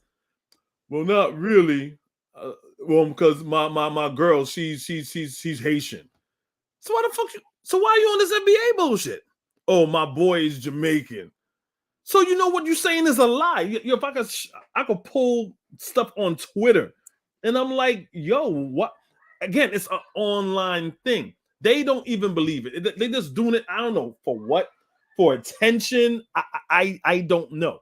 But some of these people that I do bump into, when you actually talk to them, they just doing it for entertainment. There's no way that they mean it, because when you have a real intellectual conversation with them and they're honest, they tell you that they're full of shit. They say, hey, I'm just doing this, man. Hey, my girl is from Bahamas, man. It ain't nothing. Oh, my girl is Nigerian, man. So why are you doing FBA? Oh, because I'm American. Okay, there's nothing wrong. So for you to be American, you have to hate other black people? That makes no sense. No. Some of them just hate the relationships they're in. Like, for instance, for like Nakmizi woman is Trinidadian. His wife is Trinidadian. I just think he don't like his wife. You know what I mean? So, so I think that's why he lashed out against Caribbean people, because he really don't like his wife. He's from him from the same place, from Flatbush. You can't walk around Flatbush talking like that. Nats, we from Brooklyn, yo. You from Brooklyn? Yeah, I'm originally from Brooklyn. Jamaicans, this, the Trinidadians, the Guyanese, that no one talks like that out here. No That's one why does. he feel comfortable talking crazy on YouTube, because no one's gonna check him. Listen, like I said, all a con. I'm actually surprised with him, because I thought he was. Everything came out when I was on that panel with them. I was like, oh shit, really? You think like this? So yeah, man. I think it's again all just a scam, man. And if you think that this is bad, we're in an election year. This is gonna go. Like, definitely. Yeah. This is gonna rev up on steroids the xenophobia by all of these groups. It's gonna rev up. And the thing is, well, he's probably gonna win. Trump is gonna win. Like, how? I think so too. Don't tell Kofi that. He don't believe that.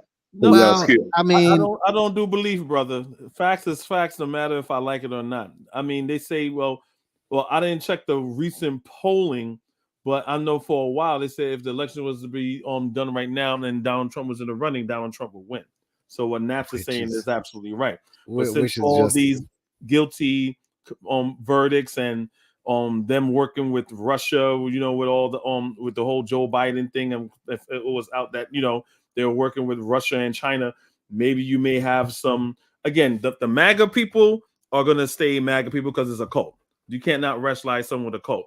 So a smart strategy would be like the independents, right? And the independents and the Republicans that don't agree with MAGA, but they don't want to vote for Joe Biden because Joe Biden has issues and things like that. But things like that will probably, probably push him over to the side as a FU vote to Donald Trump. So, yeah. By the way, Kofi, you get your Donald Trump tennis yet? Did I get my what? Donald Trump tennis shoes. Man, oh yeah. That's a grift, son. That is, he be grifting. So Donald Trump tennis shoes, hats, bobbleheads, NFTs. This man's supposed to be a billionaire, and you hustling like you hustling like this. No billionaire does that. Yeah, and this is why when people are getting all giddy because of his legal bills, he ain't paying that shit. He's just that GoFundMe is giving him is allowing him to use their platform. So you're gonna see so many GoFundMes from this dude, and they're gonna send it too. That's such a call. People will probably sell their houses to keep that dude from going broke. It's just crazy. But you know what it is? FBA and MAGA has something in common. Oh, absolutely. So people like knock-knees and other Black Americans, I understand the fact, like, wow, Black Americans have not been represented correctly and rightly in the political sphere, right? And I get like, wow, you have someone that grabbed the attention that's going to talk about Black Americans, right? Which is a noble thing, but Tariq Nasheed's the wrong fucking person to do it. Same thing with MAGA, right? We had 8 years of this nigger Obama,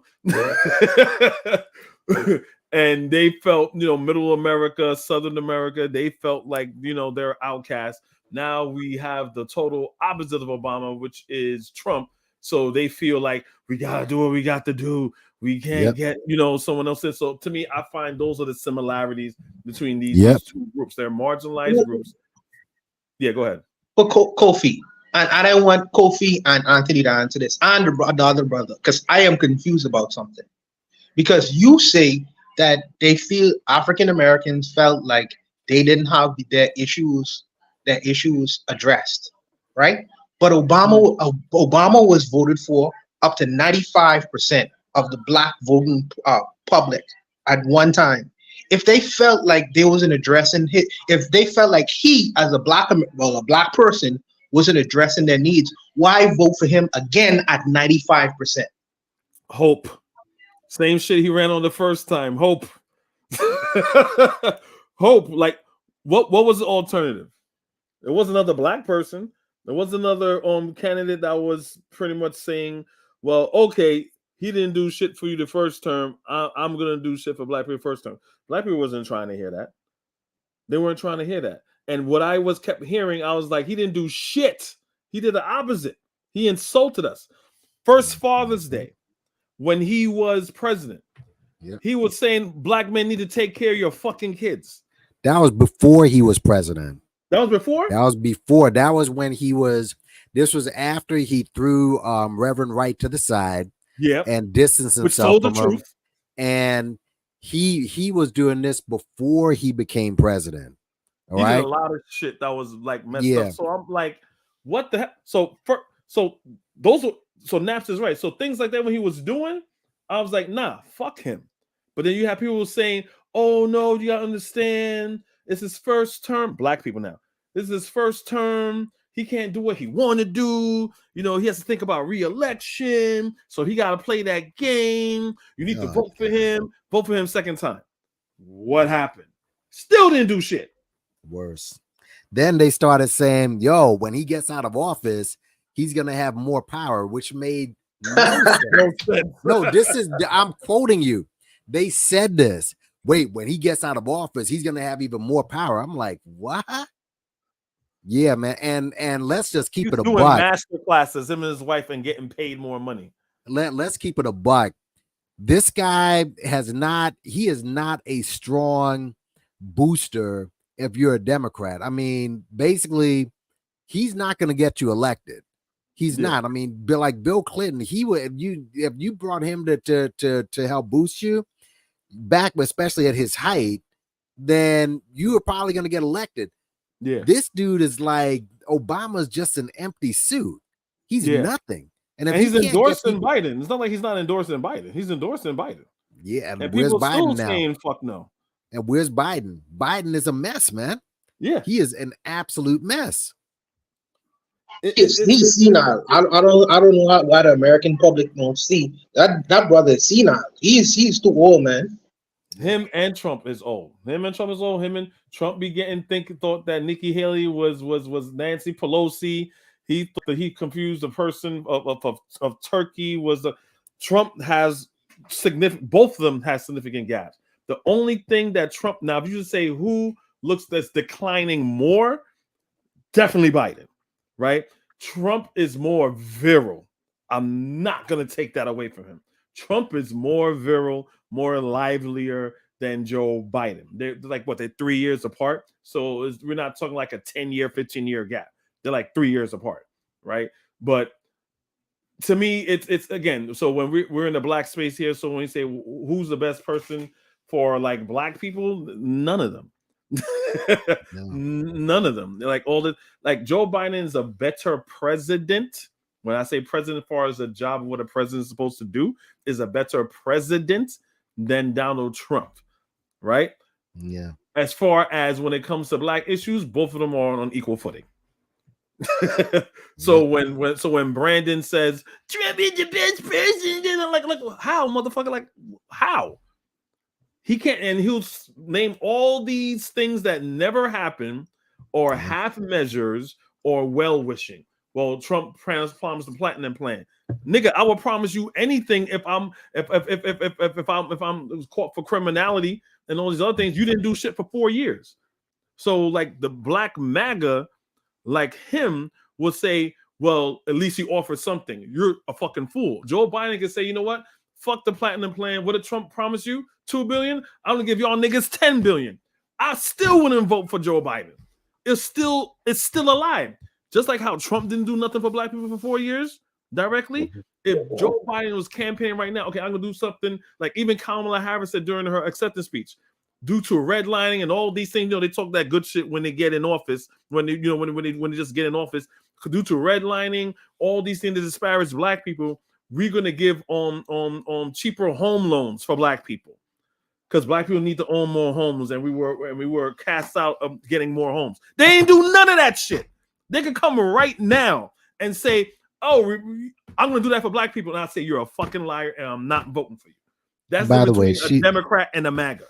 By the way, she's not black. Can we She ain't. just, can we just like, No, you she's not. know, I'm just saying, as far as like policy wise, like MAGA could say, the niggas that's a part of the MAGA code would say, well, he said this and it's like good as done. Versus if Joe Biden was to say that, it's still not okay. That's just a promise, and I don't believe you, right? But they say I'm more crazier to reject that. But anyway, let's move on real quick. So right here we have the King of Scotland. I don't know if you guys ever remember that. That last is King of Scotland. Yeah. So Yep. that's, you know who that is. This is gonna be Sure in here. do. How many doctors are there here? Well, there's me, and now there's you. Good morning, Dr. Garrigan. The president wants to see you. You are British. Well, I'm Scottish. Scottish. Why didn't you say so? By the way, just stop that for a second. For a second. He painted his face blacker too, right? Yeah, that's what I'm saying. Like, why he looks a little.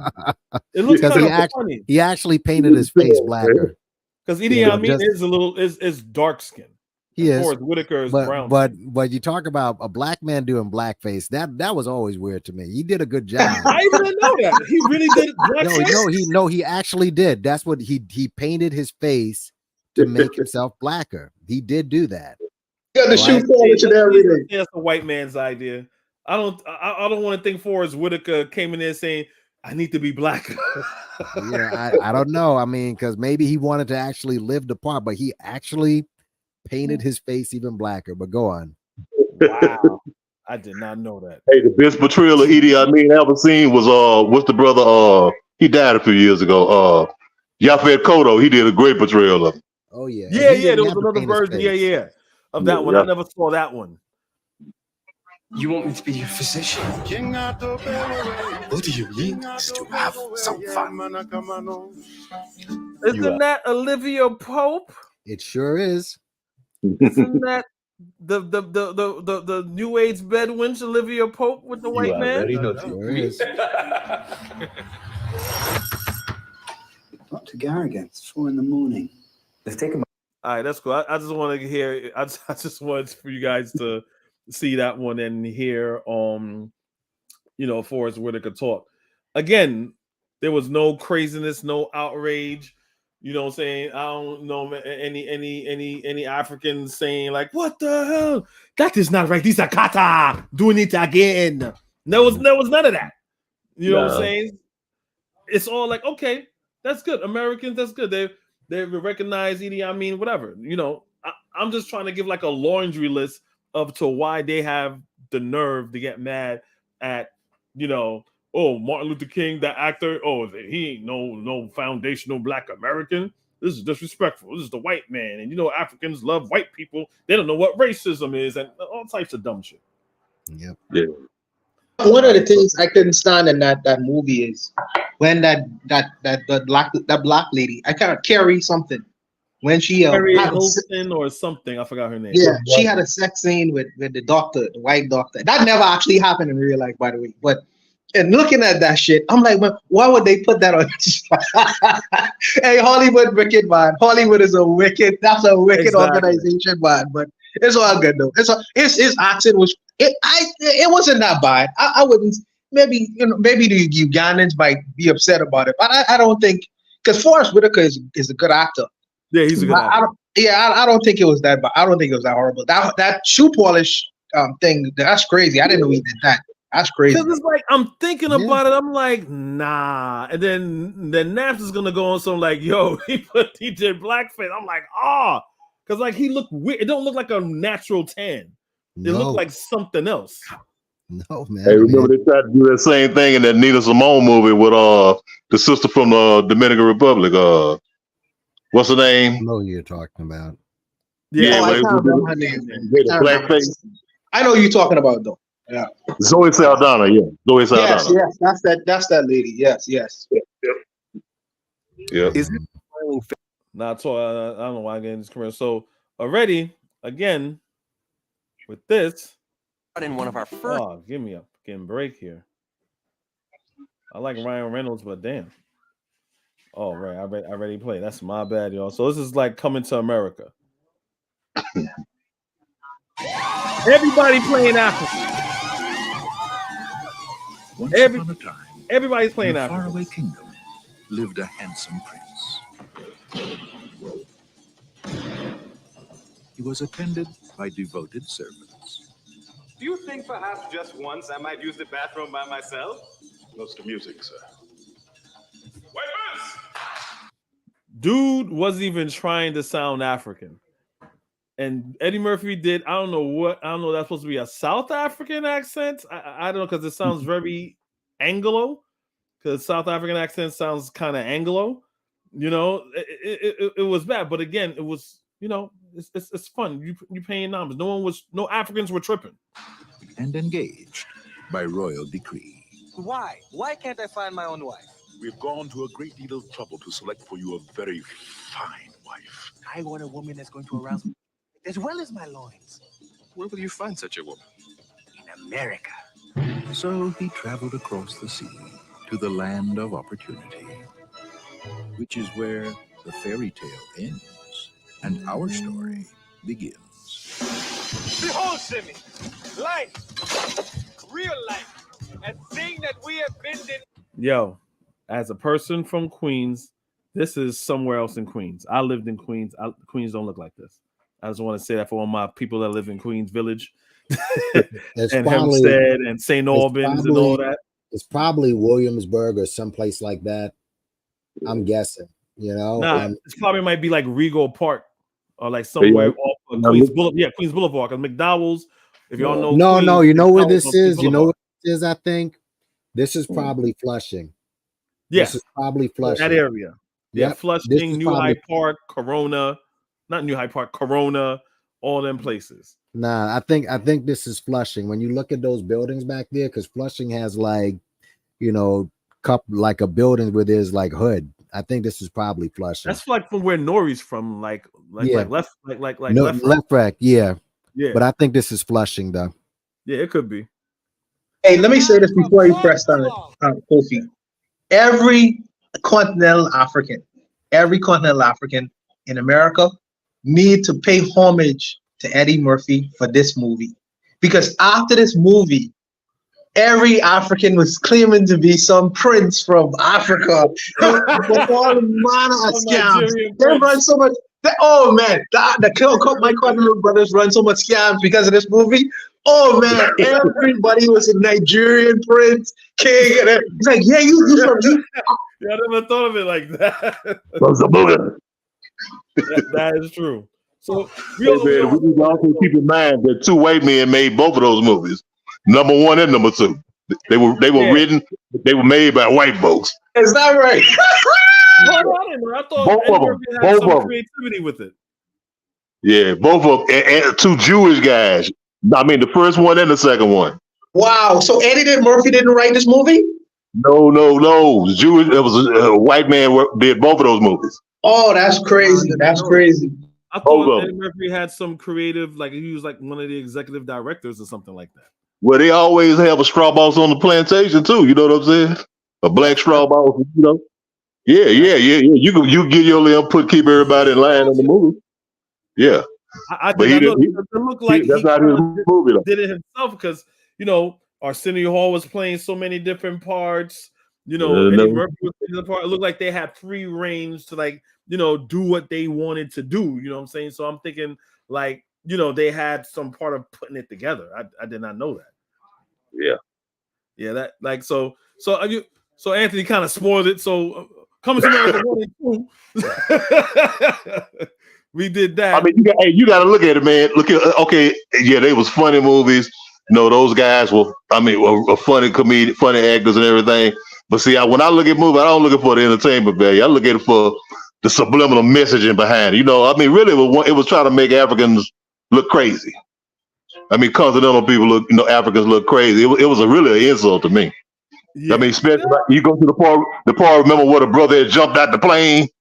Yeah. Yeah. And then even in the second one, remember how they made the sister? I mean, how the over sexualization and all that stuff, man. It was just, the sister. You could tell that wasn't from our mind. Yeah, that wasn't from our mind, man. That was from them. I mean, that was one of those white guys, man. Like everything. every movie is political, man. Yeah. You know, we look at it, we Definitely. see No doubt. No doubt. we see the entertainment, it's funny, we laugh, You're right. but you got to look at when they making a movie, it's their agenda. We got to look at that. They use black players, you know. But I'm saying, but you know, no man, it was I didn't like either one of them. But I'm saying, they had funny parts of it, but we got to always be mindful of that. Sometimes you like, hey brother, we think that is us. Think that, hey, you know, Eddie Murphy. No, it wasn't Eddie them. It was somebody else did that. Oh man, I didn't know that at all. Yeah, there was a white guy that made both of those movies, 1 and 2. Oh wow. Hey y'all, man, look, I got to knock off for a minute. I got a little situation over across the street. So I mean, No sweat, brother. Yeah. We ain't going nowhere. All right. Yeah, so nah. So Anthony, I'm glad Anthony came through. Anthony is dropping some gems. Like I did not know that.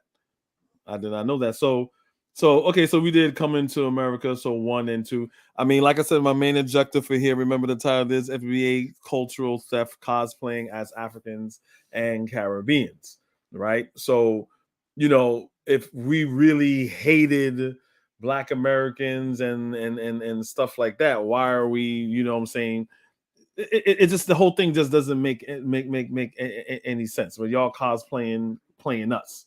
And all of a sudden, like 20 years or later, when you get a Nigerian or someone playing, oh, you can't do that. Like I said, they're like low hanging fruit of intelligence. So we had Coming to America, and I think this is gonna be my last and final one. This one is a classic. It is going to be Roots. Nobody in Roots was African. Nobody in Roots was African at all. So again, you know, Alex Haley, Black American, you know, shout out to him, praises to him. You know, he was one of the Americans that knew that he wasn't a Wabo, he wasn't Native American or anything like that. He knew that he came from Africa. And so of course, you know, he got a whole cast of people at that time. I'll call you. A lot of people at that time who, you know, weren't Black Americans. So these are like legends in Black cinema. He had a lot of legends in Black cinema and in white cinema that were big names in movies. So tonight we present a landmark in television entertainment. Roots.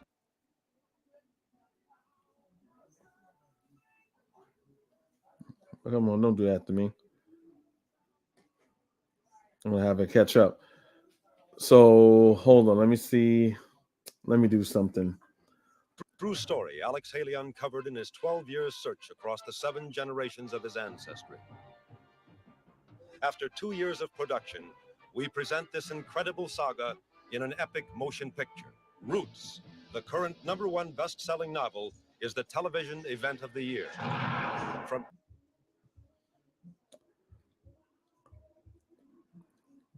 primitive Africa to the Old South.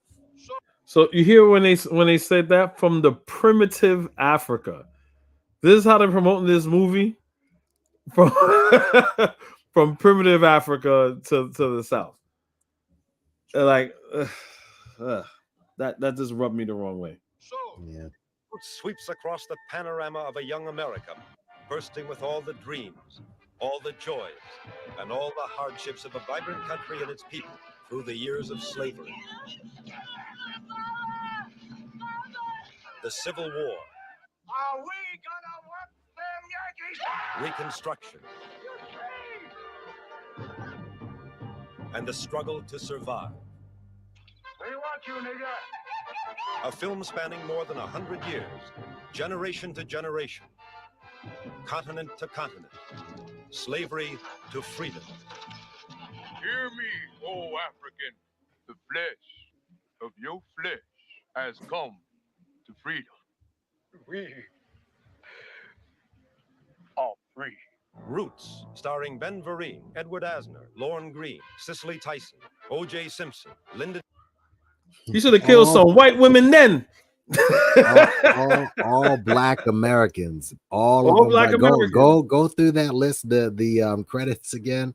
Not Oh, I'm yeah, gonna pull it up. I'm gonna pull it up after this. Holy Linda Day cow! George, Chuck Connors, John Amos, Leslie Uggams, Lloyd Bridges, Earl Ives, Louis Gossett Jr., Vic Morrow, George Stanford Brown, Ralph Waite, and introducing LeVar Burton as Kunta Kinte. But wait, Yaphet Kotto was big back then, was he not? Was who? Yaphet Kotto. He was a big actor back then. I think I know who you're talking about. Oh, Yaphet Kotto, the dark skin guy you just mentioned him, who played Idi Amin. Yaphet Kotto. Is that him? No, that's not him. Yaphet Kotto. You know who he is. He died a couple years ago. He was in my old James Bond movie. Yeah. I think that Kofi got to remember that movie was not made for Pan-African audiences. That movie is primarily made for people who would purchase tickets, who are usually a lot of white folks and the regular rank and file black person who thinks that they have African ancestry but don't necessarily know the history behind it. That movie wasn't made for Pan-African. So you got to remember that, especially when we go into these movies. So the storylines are going to be crazy. It's going to be great from looking from the perspective of where you are. But for the regular rank and file person, people look at that and say, well, if you want to know the history of Black Americans and things of that nature, take a look at Roots. They will just pine that off. Look at Roots. But Roots is so far from African history and really the transatlantic slave situation, what was going on in the Americas and the Caribbean and things of that nature. It's really it's fantastical nonsense. But like I say, you have to keep that in mind when you watch movies like Roots. You're looking at it from completely different spectacles as a regular American person on the street. I know you from the Caribbean. You call glasses spectacles. I will kind of push back on that because when Roots was coming out, we gotta understand the time that it was in. Now, from what I heard, Roots is not historical. It's not fact. It's a little bit of fiction. But he did find out who his find out who his ancestors were. But it gave a glimpse of reality. You gotta understand, around it. That's why I wish I was I've been much older, but I wish I was like an adult in the 70s and 80s. Because remember, we're out of black exploitation. Whereas black exploitation, we're with your Richard Round cheese and your Shaft and your Foxy Browns and all this other stuff. And so what's being presented now to black people, right, is that, so to a Hollywood audience, is that we're pimps, we're hoes, we're this, we're that, and all these other things without really doing okay, we just came out of Reconstruction, right? It's the 20s, Black Wall Street happened, North Carolina happened, Rosewood happened, all these things are happening, and then you just got black exploitation, right? And so what Roots did was to say, look, right, from Birth of a Nation, then we just had a bunch of nigga shit, and then it's nothing else. So we got to set the record straight what black people are and what we went through in that nation. And Roots did a very good job of it. Made a lot of people uncomfortable. Remember, when I came out, I was in junior high school. When I heard other stories, I heard some stories that people were so mad, even me. I was so mad looking at that. The little white friends that I had, I didn't want to fuck with them. I heard white people were getting their ass beat because it was an awakening. It was yeah, I know about it, I heard about it, but Roots made you feel it. I agree, but Kofi, Roots is not Roots is not history. What I mean by that, let me explain. If I had a heart issues, right, I would not go to a dentist. I would go to a heart surgeon. The brother who writes Roots is a journalist. He is not a historian. There are literally hundreds of books that the history that Hollywood could have taken storyline from actual history, and create a movie from it. But they create this movie based off of, I can't remember the man's name now from Roots, the guy who made Roots. His name is, I can't remember his name now, but he Alex was Haley.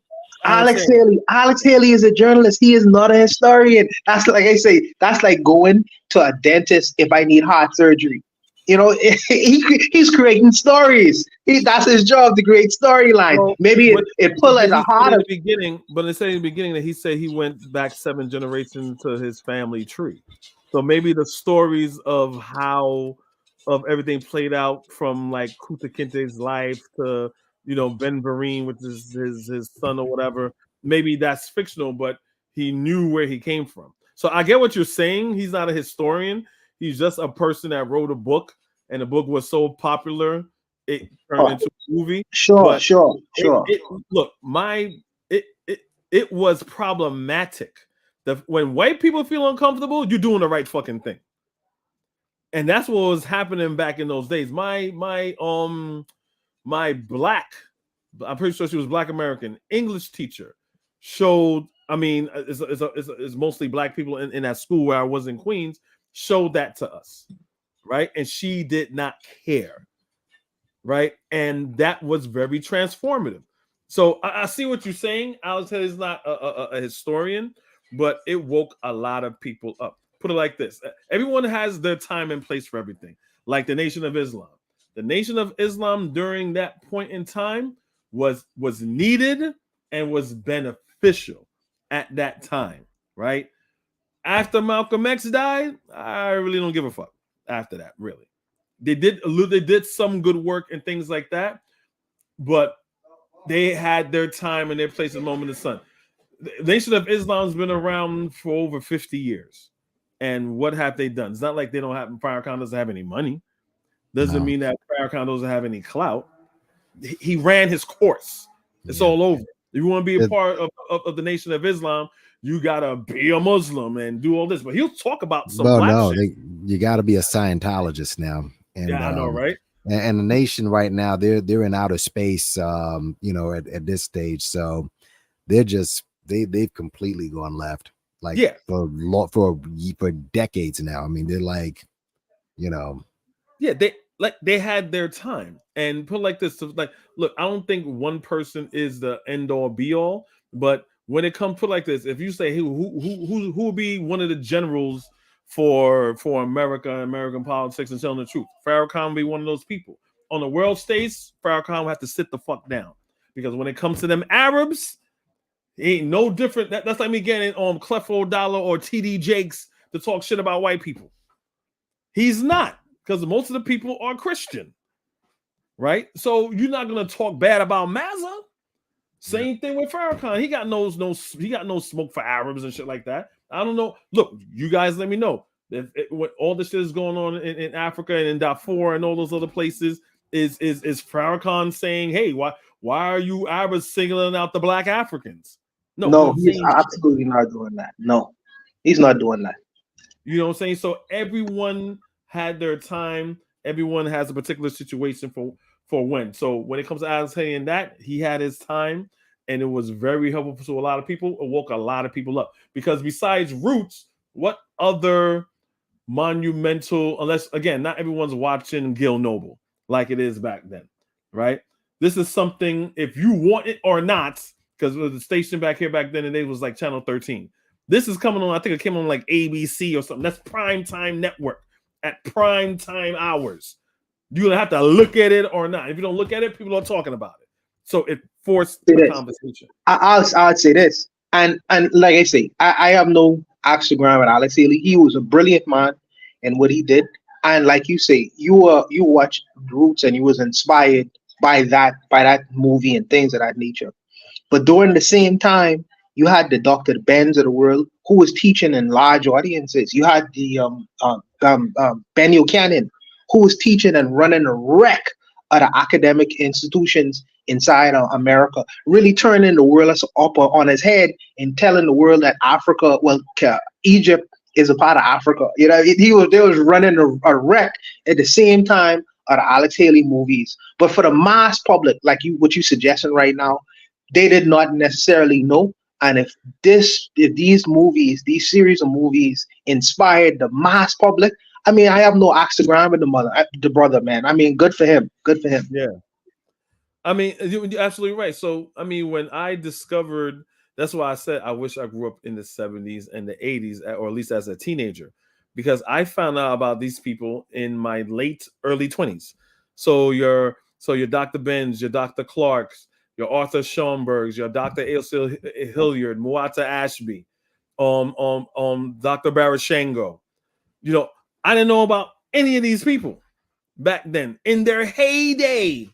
There was no, again, unless you're watching, unless you go into Hunter College or these universities or even on Dr. Leonard Jeffries, right, which is still around, right? Only time I heard of Dr. Leonard Jeffries, if I recall, is when it was I think it was another Black African professor who was doing a study on the African slave trade, and he found out that Jews were a part of the transatlantic slave trade. Dr. Jeffries was like, wow, I'm going to teach this in my class. Now, this is the time when Ed Koch, which is Jewish, was the mayor and said that, oh, Dr. Leonard Jeffries needs to be fired. He's being anti-Semitic. And Dr. Jeffries like, how am I being anti-Semitic? This is history. This is history. And Ed Koch had to back the fuck up. So unless something like that hits mainstream, no one's gonna know. You see what I'm saying? That's why I was like, wow. Oh, definitely. No, definitely. And the crazy thing is all these brothers was in New York, and he was in New York too. But all these people, Tony Martin is another one. You know, he kind of like was exposing the world the fact that the Jews had something to do with slavery, and I mean they really went after him too. So I mean, like you say, if you didn't really know that these kinds of things was going on, he probably was very young then. You know, so just in watching the movie, it would have kind of like exposed you to a greater kind of understanding of what was going on in the world. And if it caused you to dig a little bit deeper and take a second look at what was going on in the world, I say kudos to the brother who made this, who wrote this book. You know, Alex Haley. Kudos to him. You know. Yeah. So I get what you're saying. I get what you're saying, because when that came out again, I was like a kid when that came out. I was probably like 13 or something like that. But you know, I kind of knew it. So there's Roots 2016. Roots is more African people in here. But Forrest Whitaker is here again, right? Well, that's the white chick. You got Lawrence Fishburne's in here, right? So you have T.I. is in there. So you have a lot of Black Americans, but you also have like a lot of Africans in there, you know, as well. So again, I just wanted to make a video basically just showing all the FBA. Hopefully I'm pretty sure they're gonna shut the fuck up when it comes to, because Regina King, they can't hate on they don't usually hate on, you know, when it's the other way around. But the moment when it's a Black or Caribbean people do it, it's a problem, which is like it really rubs you the wrong way. I'm like, do these people look at movies? Like, where's all this unnecessary hate is coming from? Like, I never understood it. I never understood it. So, Kofi, you are still trying to be fair in your analysis. And what I get from the FBA brothers is some of them, either I think that some of them are just ignorant, some just don't care, and some just come with their own narratives. And you are trying to call it down the middle. You know, you're trying to be a propagandist. And I think that you're doing a great job, brother. You keep doing what you're doing, you know, even in telling the truth, even if you get small numbers, you know, continue to do what you got to do, because someone got to tell the truth. You know, in the face of everybody lying, trying to follow the algorithms and get paid, somebody got to tell the truth. So I say respect you in doing what you're doing, brother. Thank you. I appreciate it. Still Advice Show. How you call yourself African, the African show, and you're bashing, you're on such xenophobia. Speak about, you know, chasing algorithms and all that other shit. You know, the FBA is nothing but Tariq's, you know, unofficial fan club. That's basically what it is. Yeah. So it's so we have Baruti here. He says so-called FBAs believe that the U.S. belongs to them. So they think that the U.S. movie roles should be earmarked for them. They would retort that Africans should star in movies made in Africa studios. So it's like, I think there is truth to that. Nigga, you don't own the studio. So yeah, but the crazy thing is, Kofi, if black folks own the studios, they can make whatever movie they want. They don't own Hollywood. They don't own, the Jews own Hollywood. That's their industry. They putting up the money to make the movies they want to make. If you want to make certain movies like Tyler Perry did, he went to Atlanta. He is making the movies he want to make. If you want to support that, put up the money for it. Everybody talking and telling everybody else how they should spend their money. If I want to have Cambodians perform for me and I have the money to do it, who are you to tell me that I need to spend my money in a certain way? I need to only hire these American Cambodians. The hell with you. This is my money. So I'm saying the people who are complainers, put up the money for the roles that you want to see. And then, y'all can make another Hidden Colors 16. And you can hire as many. You can hire as many American actors as you wish.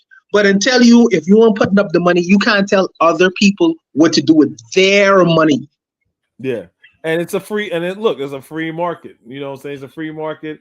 I mean, people that know the truth what it is. Like, I play my favorite advocate, devil's advocate. So when white people did the gods of Egypt, and it was nothing but white people and stuff like that, people were like, oh, come on now.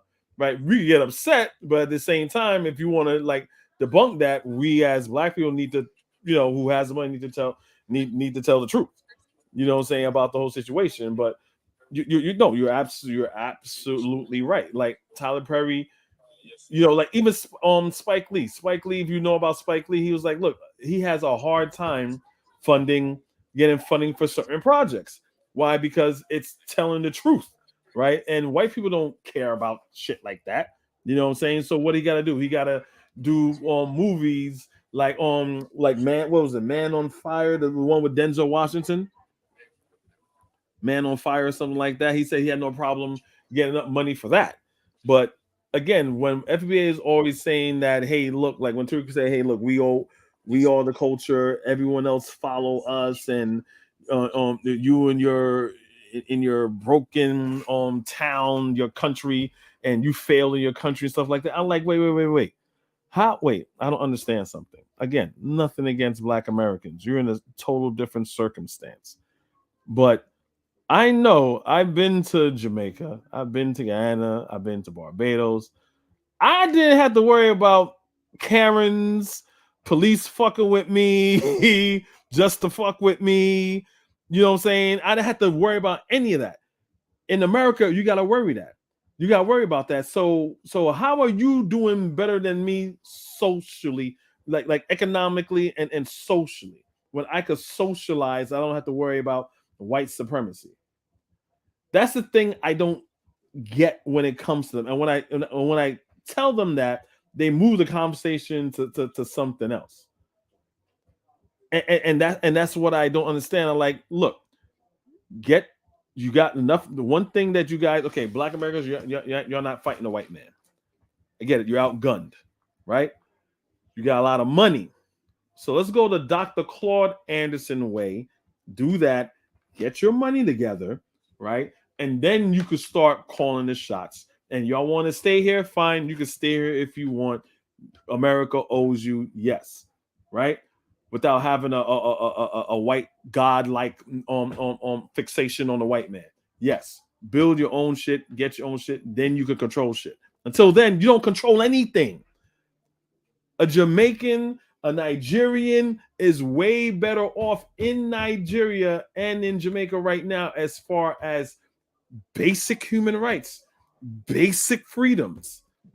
That when my mother had me over here, right?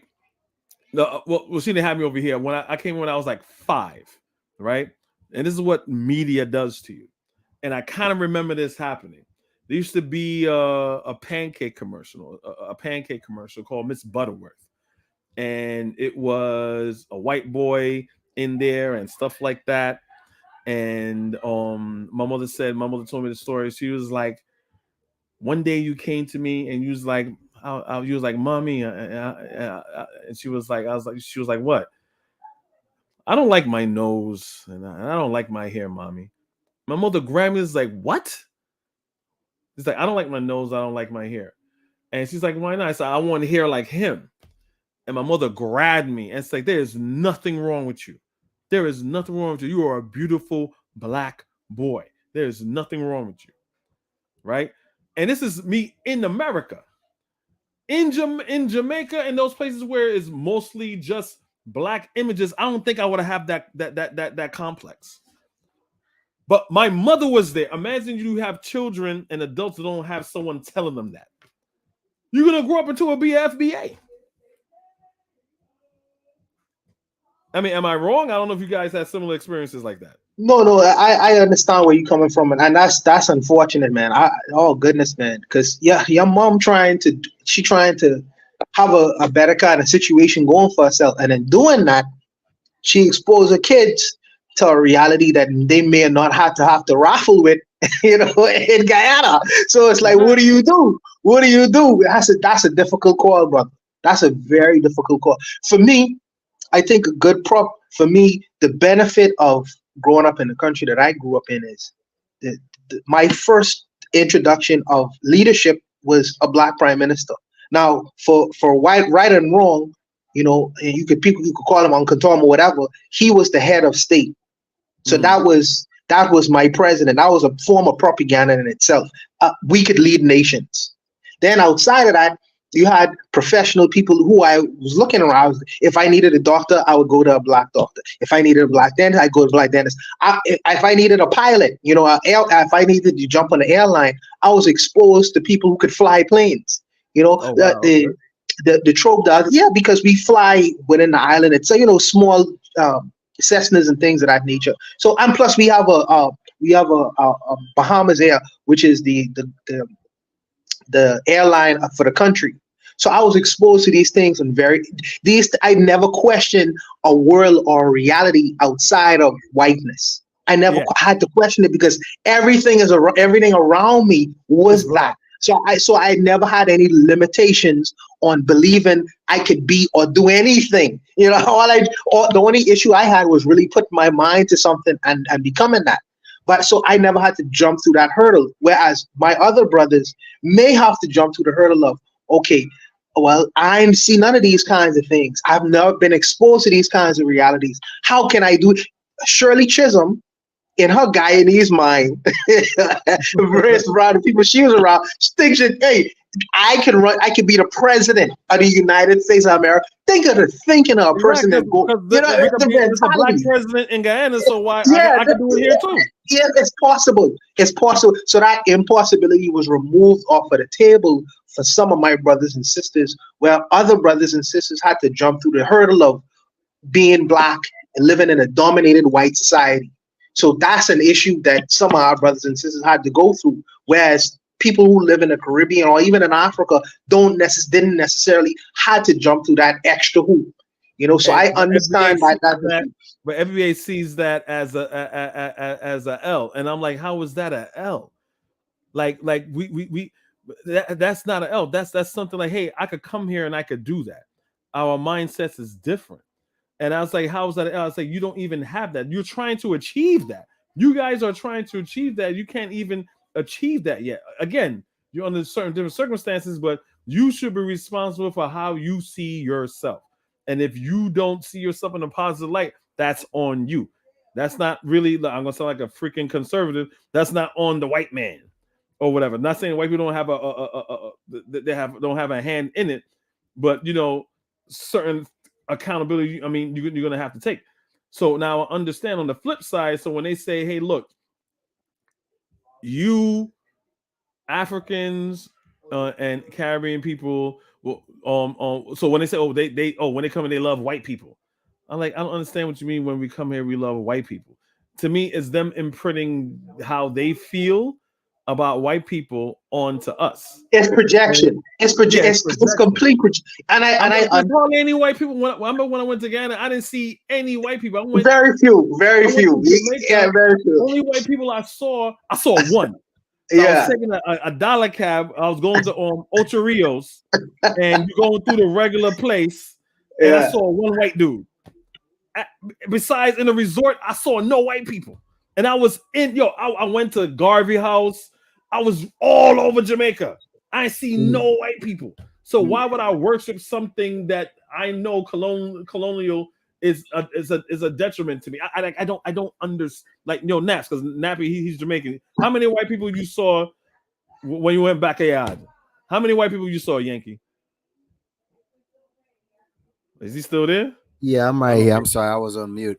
I saw Yeah. only a few. I mean, there were a couple. Like I went up to Portland. There were like not like you see. There's nothing but black people, mainly black people. The white folks you saw for the most part were tourists. Yeah. All right, but you see, you're around mostly black people. All right. The again, this is a form of what FBA, and don't leave ADOS out of it. They're all the same, bro. They're all the same. No, they're all the same. But they found a way to tap in your deepest self-hatred, bro. The deepest, and try to make it like they're not right. Matter of fact, this has been happening way before. This has been happening here, where black people were running away from each other. And they were demonizing people who came from the South. You do know that, don't you? Oh yeah. Oh, I mean, look. Let me do this. Do a video about that. Is the book? I'm actually gonna I'm gonna put a video in the chat that I got from this dude called Omar. Omar Wale. Yeah, he's the one who. There's a whole. I got it from him too. But I broke it. But it's a short one. I'll put the link in the chat, and you'll see exactly what I'm talking about. And brother, I saw it. It was crazy. Yeah, it was crazy. And this is back in the 50s. Yep. This is now my question with those cats is, okay, you ran away and did you build anything? This is what I have. This is a question I have a lot for a lot of these black Republicans. Like I think that if Trump gets into office, then things for blacks are going to change. Like the Republicans were running terms like back in 94 when they had that big Republican explosion and they took over the House and the Senate, and you had your chance then. Why didn't you build anything? You had your chance when Trump was in office. What are you talking about? These guys are the most selfish, most self-loathing people out there. There's the link if you want to share it with this. No, I'm going to play it. It's going to be a treat. I hope we got some FBAs looking too, because it's like they don't care thing. Like I don't want to spoil it, but it was like it's more of like, well, you don't know what you're gonna do until you're in a particular situation. Like I was talking to Bawana, like our last broadcast. I told him it seems like when you get a certain amount of money, you can be the most principled person, and it's like when you get a lot of money, you just turn to an asshole. Yep. And with FBA, same people come from the same place. They get to a particular level. They're like, and look, I grew up with Americans, right? Here in New York, they know they're from the South. Oh, where are your folks from? Oh, my folks from Virginia. Oh, where you from? My folks from Alabama. They will talk down on their Southern cousins, like, and they will do that. I lived in Virginia, bro. I lived in Virginia at one time, and there was this chick from Jersey. She was like, "Yeah, my folks down here, but y'all country, y'all don't know nothing about da. So it's this for Africans or Caribbean people that are listening that may not know. It's like if it's like Northerners. If you're in the North, you're much better. You're more educated. You're not backwards. You're more modern. Whereas the South is, it's the South. If you ever been to the South, it's slower. It's kind of looks like it's almost stuck in time. You get things slow. So once you're up north, you're better. You're this, bro. I don't. You put the link in the chat. I don't see it because I know what video you're talking about. So no, I put it in the private chat. You can play it. Oh, the private chat. My bad. Yeah. Yeah. So hold on. Let me pull it up. The video is it's only like 2 minutes and change, but you'll get the message. Yeah, no, but it says a lot. It says a lot. Hold on. Let me get it. There is some music in there, so if you want to just go to Omar Wiley's original one, no, that's okay. By 19.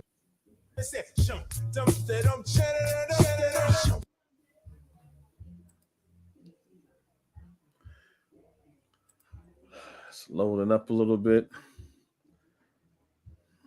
Hold on a second. It's loading.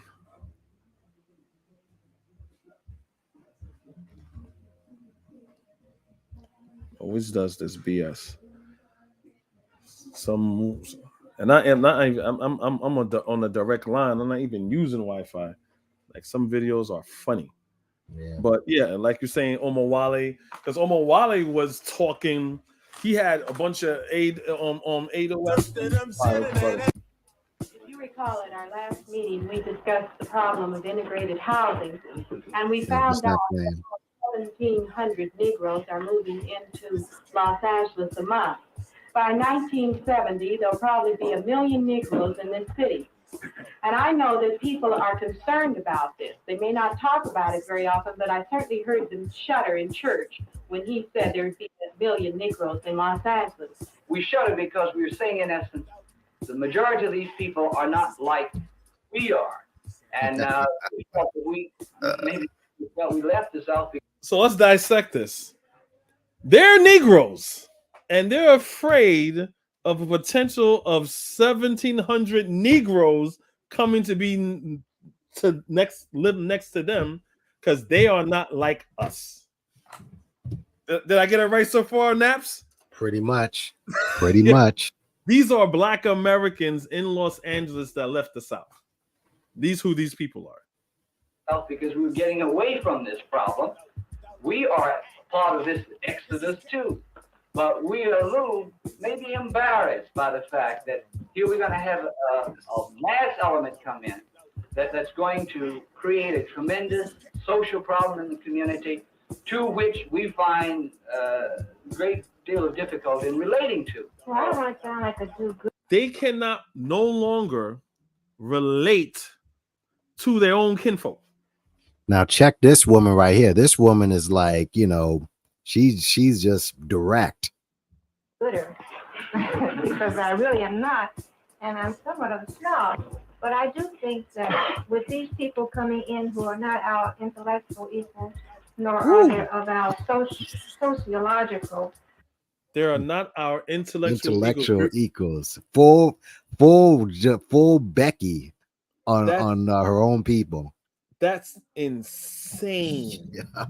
The arguments sound the same. The arguments sound the same as FBA's arguments. They sound the same. Yep, they're absolutely the same. So FBA think that I'm hearing Tariq She said one time, it says, "Oh, you come in here is a come up based on where you came from." FBA think that they are better. That they are Black. Them being Black, they are the epitome of Blackness. Not anyone from the Caribbean, not anybody from Africa. We are the epitome of Blackness. So once you arrive here, you get to be like us.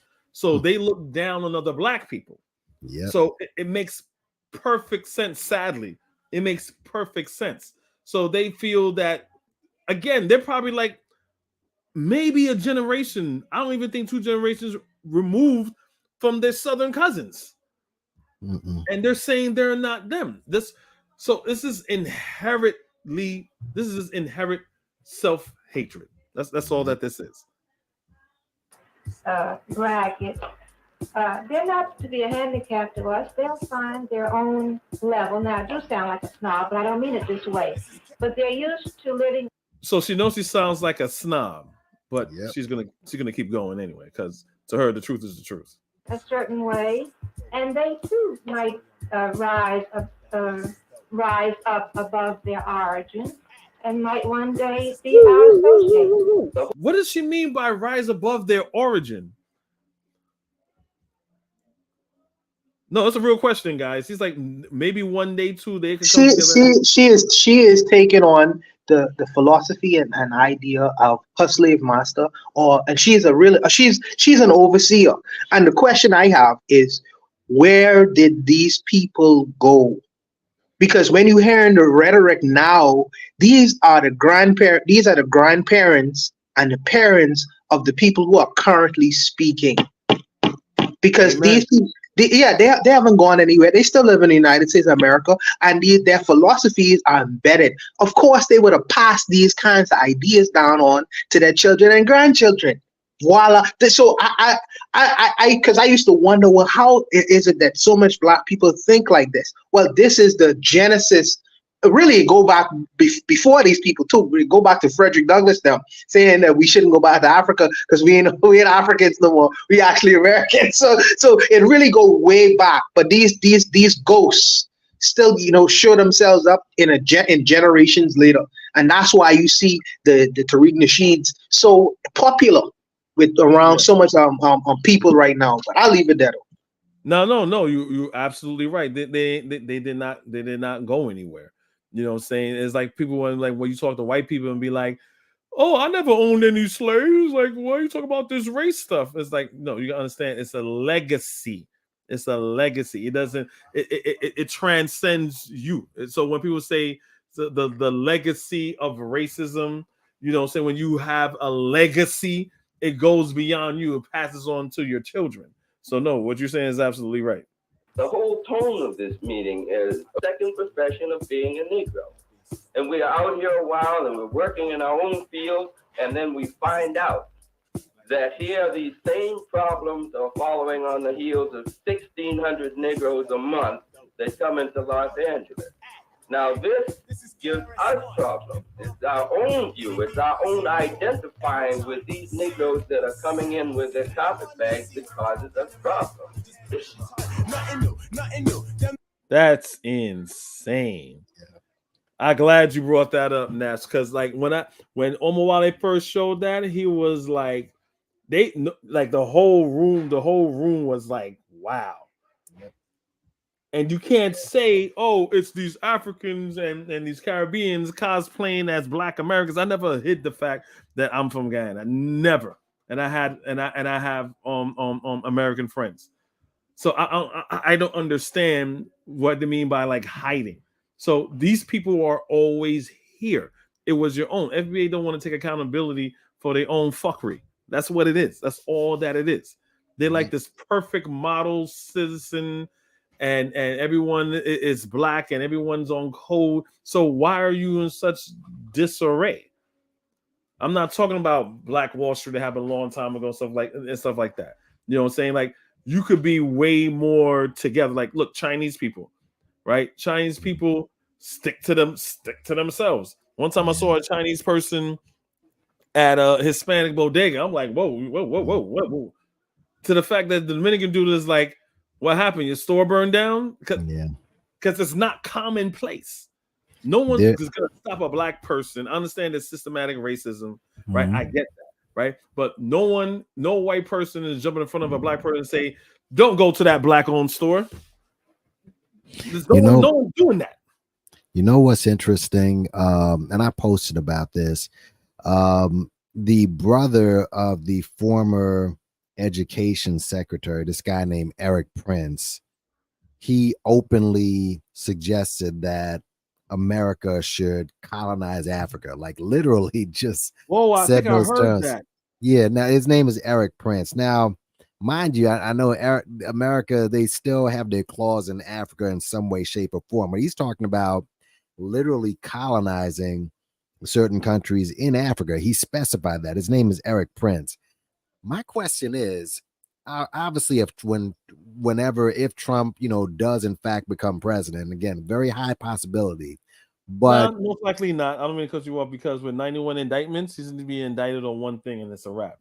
I know. I don't think he's going to go to jail. I don't think. No, I'd be totally shocked. Yeah, but me too. But here's the thing, though. Let's just say that happens, and he still has his ear to some of his loyalists, and he goes out and says, yeah, we need to invade this African country and that. What side would the FBA and ADOS actually be on? I'm very curious to see how they would react if that happens, where he openly says we're gonna, and Trump will just outright say colonize. That dude is completely unfiltered. They'll So be he would, for it. They'll be yeah, well, before because look, this is the argument. I know you heard this whole argument. Oh, yeah. they enslaved us and they made money off of us, and they live in Yes, and the people that did so they'll be emboldened. They'll be for it. They're like, number one, they're not African. Some right, ships came here, but we were already here, right? right. And so even if I was African, why want to align with myself with people who sent my ancestors over there? They would be on board. I'm telling you, they would be Yeah, on board. They have it The, is. go- the goal, the goal, the goal of the integrationists is to integrate. They want to completely disappear. They want to disassociate themselves from. That's what really most immigrants, and who come to America, and unfortunately, the black population who's brought to America, they want to integrate. They want to lose themselves because the reality is to be integrated into whiteness, you get all the privileges of what a whiteness have to offer you. So that's what they've been trying. They've really been trying to do that, and I believe that they would side with colonizing Africa. They would really be on board with that. You know what's crazy? They keep talking about tether this and tether that. But white people, they never go after white tethers who are little. Go look at the owners of these sports teams. And if you go by the definition of what they call black tethers, most of these guys who own the sports team, they are literally tethers. There's this lady who she used to run Google. She was like a high executive in Google. A story came out where her son committed suicide. He basically drug overdose. I don't know if it was suicide, but he had a drug overdose. And she used to be a high executive at Google. Basically, if you had your channel flagged, she was the one who made the decisions on doing it. That's to let you know. But here's the thing, though. Her parents were Polish. She is literally, by your definition, a tether, and no talk about these people at all, right? You had Tone's goofy ass going after the Greek freak because he gave his shoe out to some white girl. Like, oh, people don't know that he's not an Ado. Everyone knows he's not Black American. What are you talking about? Yeah. But you're attacking him. But most of the owners of these sports teams are literally tethers by your definition, and no talk about them at all. Because FBA is very they're Republicans. They side. I even told Brandon, I was like you fight FBA, but you agree with their policies. He's like, why? Because they're mostly right-wing policies. The face of illegal immigration is never a white face. So here you are, you're saying, hey, look, why are you going after Africans and not going after white people? But your same party don't care about white immigration, illegal immigration. They don't care. They care about are you Haitian? If you're Cuban, I don't know. If we think about it, that's a crapshoot. Right, and so when you had the Africans that came through the Africans that were the Haitians and the Africans that came through there, they lost their shit. They didn't say, "Oh, let's save them." They mocked them. They mocked them. Now Brandon didn't mock them, but Tariq and the Phantom, i.e., the Black Authority, he mocked them. They mocked them. All right, and that which was crazy. And 60 Minutes just had a story on 60 Minutes last week that the biggest migrants are actually Chinese. They're the biggest migrants. You got Mitch McConnell and his Chinese wife, and you got a lot of Chinese people that's in there. And again, white people see themselves as white people see themselves if any other race, it would be the Asian race, mostly Chinese, Japanese, Taiwanese. Those people they see, because why? When a white person intermarries. When a white person marries outside a race, it's always an Asian person. Yeah, always an Asian person. You go to certain neighborhoods, if it's a quote unquote so-called mixed neighborhood, it's always white and Asian. Yeah, it's always white and Asian. The owner of the Buffalo Bills. Ain't the current president's wife or whatever? I mean the past president's wife. You know? Yeah, Ivanka. Illegal too. Yeah, our first language ain't even English.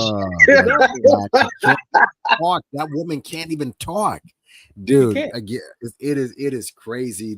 I'm just surprised that I'm just gonna try to convince myself that this is restricted to the internet, because if I see this really get out there into the real world, I'm gonna just like, oh my God, it's just crazy. Yeah, but that's the thing. It's just the hypocritical thing. It's like, hey, you just like Republicans, you only hate certain kind of immigrants.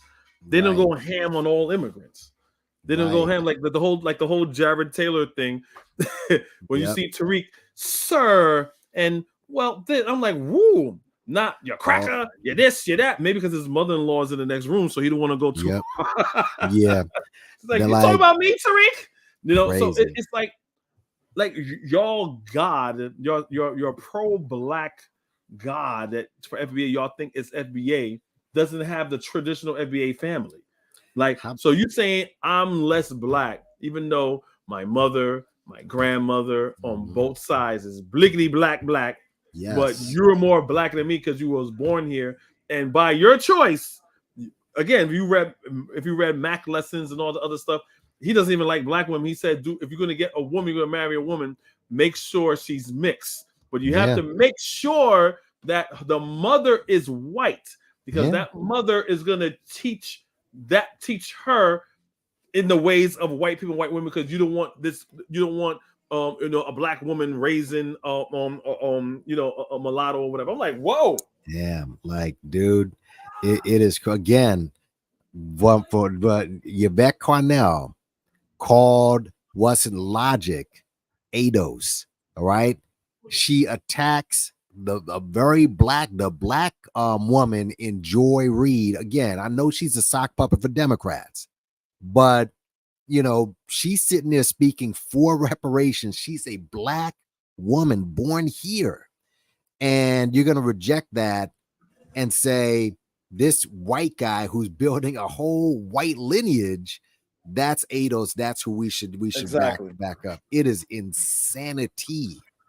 It's mental illness, bro. It really is. It is. It's again, it's basically it's the house niggas getting together. Yep. And just get like, look, there was a saying, they say you have two different types of slaves. One sees a broken fence, one escapes, the other one fixes it. ADO, FBA, they're fixing I like that. I like that one. They're fixing the fence, man. Yeah, if it was up to me, man, I'm gonna be honest with you. I would, if I was running things right now, honestly, I would mandate that every black person with a foreign background would leave the country and just leave them here so they can fight on their own, and just basically but what they want to do is kiss up to the quote unquote dominant society that they claim to be fighting. All right. But that's what I would do. Okay. Because you're talking about lineage. And again, what lineage is your vet? I don't know. But you got these people, or Jason Black, or him, or Professor Black Truth, or both in one. Like, dude, are you again? They are all the same. She's like, why is she speaking for us? Because they're speaking for you, because they obviously, she has a big platform. And there was a video. She was critiquing a video with Jason Fatlock and one of his croonies were criticizing that. Go see her last live. It was a video where Jason Whitlock tweeted, and him and some other clown who's Caribbean, who also is from another country, but he's on this, the same shit as Jason Whitlock is. But they were like, black folks shouldn't get reparations. Joy Reid is telling you should get reparations, and she's going after her. Like, and so, God. Again, that's why I say Republicans have to debase themselves, and I mean, in order to be a part of the Democratic Party. So, I mean, I didn't forget. Brandon, he's probably doing this thing because I'm supposed to be having a debate with Brandon about Pan-Africanism. He accepted.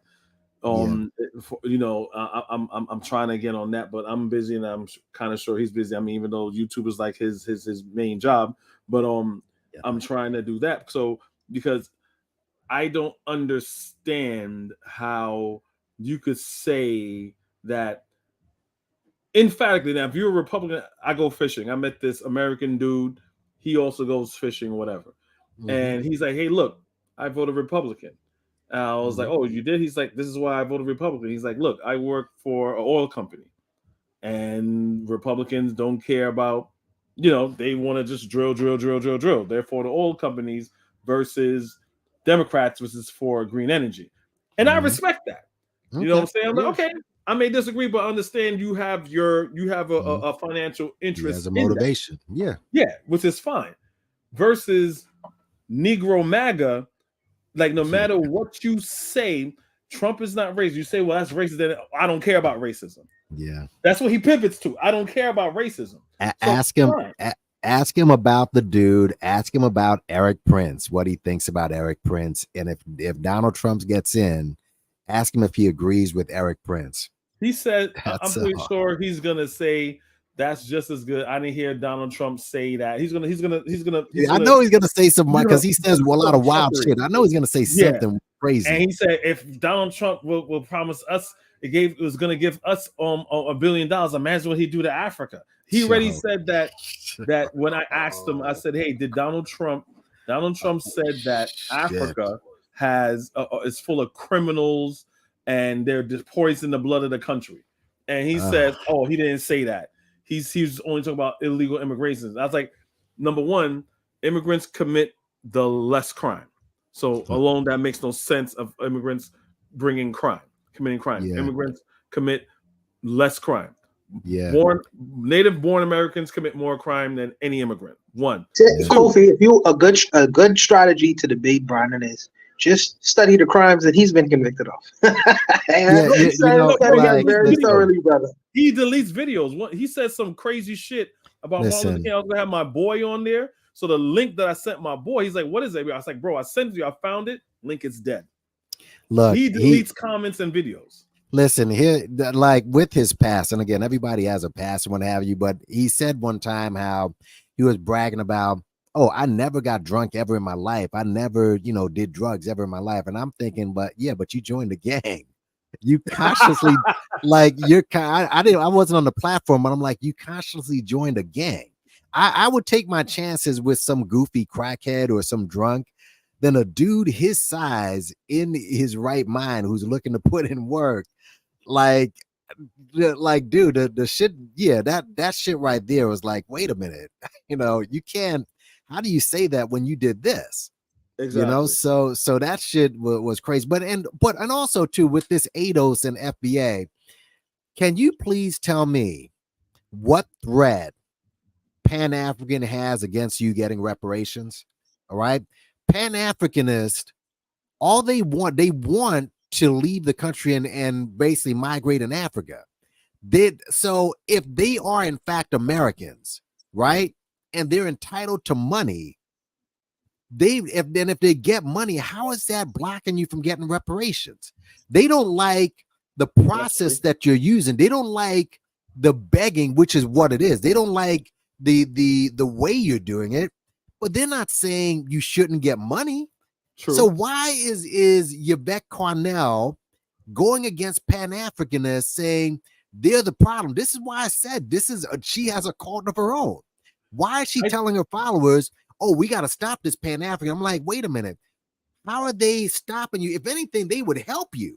They just don't like I think they want to think that Pan-Africanism is something where they want you to reappropriate the Africa, period. I think that's what they think. In order for you to be a Pan-Africanist, you have to leave America, right? And which is Africa and America. If you're a Black American, African America is your birthright, right? So that's the sweet thing about it, right? But they think, no, if you're a Pan-Africanist, you have to totally leave America and give up your hopes and dreams of probably getting reparations, which is false. Another thing where I think where it is also that, which is a little bit more nefarious, where it's like, well, if you be a Pan-African, it means that you shouldn't build with Black people. So Pan-African has many. Pan-African is knowing, recognizing, having, and knowing, being aware of Black people, that we are all one people and we need to look out for each other socially, economically, as a whole. Right? It's just loving people from the continent and diaspora and the Africans. You don't have to go to Africa to do that. Right? You could still be in America and still have that love and that reverence for continental Africans and Africans in the diaspora, right? What I think is more destructive is more of like, well, if when she says that, which means that you want to have nothing to do with Africa or Africans or anyone out there. Yeah. Again, what we said in the beginning, which is dangerous, because every group of people in the world, in America, besides Native Americans, have a place they could point to outside America. I could go home there. This is my birthright. If you're a Black American and you think that you're not African, you don't have anywhere. This is it. All your eggs is in this basket. So anything tell you to hey, your plan B may be in any way to look outside of America, that's scary. Especially like Bawana, you said one time, you said most Black Americans don't even have a passport. So they're in this American Titanic ship. And us being from other places and traveling, to us, that sounds crazy. Yeah, which is a lot of these guys, let's keep it a buck. They haven't been past their corner store. They go to work and home, maybe like to a couple. They really haven't traveled. But you want to hear an even more tragic the reason why she's doing this. I was listening to what's his name. Taharka Bey had some guests in the show. They were talking about the migrant problem. Right. Yeah. And they actually happen to be, I think they were Latinos themselves, but whatever. They were saying that they were trying to argue that it's a problem. Right. But they said, why does America want to bring these guys over as slaves? Why can't, and I quote, why can't we be their slaves? So in other words, that sounds, man, that's crazy. That's crazy. I'm going to make that a short. I'm gonna because I'm gonna take that and I'm gonna make it a short. They said, why can't they let us be their slaves? Now, many of these Blacks here, they're mad. They go after the migrant problem because they, in their mind, their crazy mind, think that why can't we be their slaves? That makes perfect sense. Hold on. They think that if you get rid of the migrants, they got next. All right. As if poor whites aren't gonna be in front of them first. If they ever, like, this is what I don't understand about that. They think they got next and they don't have next. All right. But this is what the FBAers and the ADOS and those guys, this is what they're pushing. But I will never, and I'm going to get that clip. They said, why are they bringing them over? Because Taharka was like, well, they're just over here. They're just going to be slaves. They're like, why do they need them as slaves? Why can't we be their slaves? I kid you not, this is what they said. All right. And I think this is why Yvette is thinking, gee, if more slaves leave the plantation, then damn, there's not going to be enough here to help build America. That's why this is why I'm saying when that woman looks at herself, all right, I think she is psychologically scarred. I really do at this point. All right. Now, I mean, no one ever brings up her lifestyle, which is obvious. I'm not even going to get into that. I think that there is something psychologically up with a lot of these dudes. Her, Tariq, also, I think he's mentally ill. A lot of these dudes, man. Nah, he's just a piece of shit. He's an opportunist. Because the fact that you've been a Pan-African for this long and all of a sudden you jump ship when you see what ADOS is doing, they get traction and you do it, but better, sadly, you're an opportunist. Yeah, but I think that she has some, but for her to go after Pan-Africans, right? And you already know how I feel about Umar. He is not a representative of Pan-Africanism. He just named, all right? But for her to try to use that rhetoric and push this type of propaganda like there is no great corporate building of Pan-Africanists that ever in the history of this country oppress you. True. They haven't. All right. I was listening on Q Butter's channel. You probably heard of this dude, Taz Exclusives. I guess he has this vendetta against Marcus Garvey for some reason. His arguments were so lame and so weak. All right. And his wife, I heard her say, "Oh, Black Americans ran him out of the country." Marcus Garvey's been out of the country, but hold on. Marcus Garvey's been out of the country since the 20s. So then we're talking over 100 years. Why are you still? So you understand, how is he still in your head like that? All right. True. He had a sad ending. He had, and ironically, the guy who was attacking him the most, he did what's his name? Damn, why is his name leaving my mind? What, that informant? Yeah, he eventually followed and did the same thing he did. Garvey did. So again, these guys, Pan-Africanism, they haven't been oppressing Black people. So how do you use that and say that's stopping us from getting reparations? How? Unless you think, oh, they're going to take more Blacks out of the country. We won't have enough slaves to build the country. Yeah. What else? How else can you think? That sounds like how a white person would think. Well, again, when she looks in the mirror, what does she see? You tell me. Yeah, she probably doesn't see a Black person. Like, here am I representing Black people. Yep. I don't see a Black woman when I'm there, and I like white women. Like, what am I doing? Yeah, man. I mean, what else can you think, man? Well, her and Tone. Like, I mean, both of those dudes, man. I mean, they really started exposing themselves big time, and you're gonna see them expose themselves even more this year as the months go by and we get closer to the election. Listen to that rhetoric. It's gonna get even more toxic. Yeah, I just think that FBA, and the reason why they're against, again, in real life, this doesn't play out in real life, because I see certain YouTubers and stuff like that. They'll go up to people and they'll say, "Do you know what FBA is?" People like, "I don't know what that is." It's something that's on. I'm glad that it's something only online. And sometimes I think twice about doing shows like this or spreading the word, because I don't want to let people in this diasporan war. Like, my wife is on social media sometimes, my kids on social media, and they never heard of it.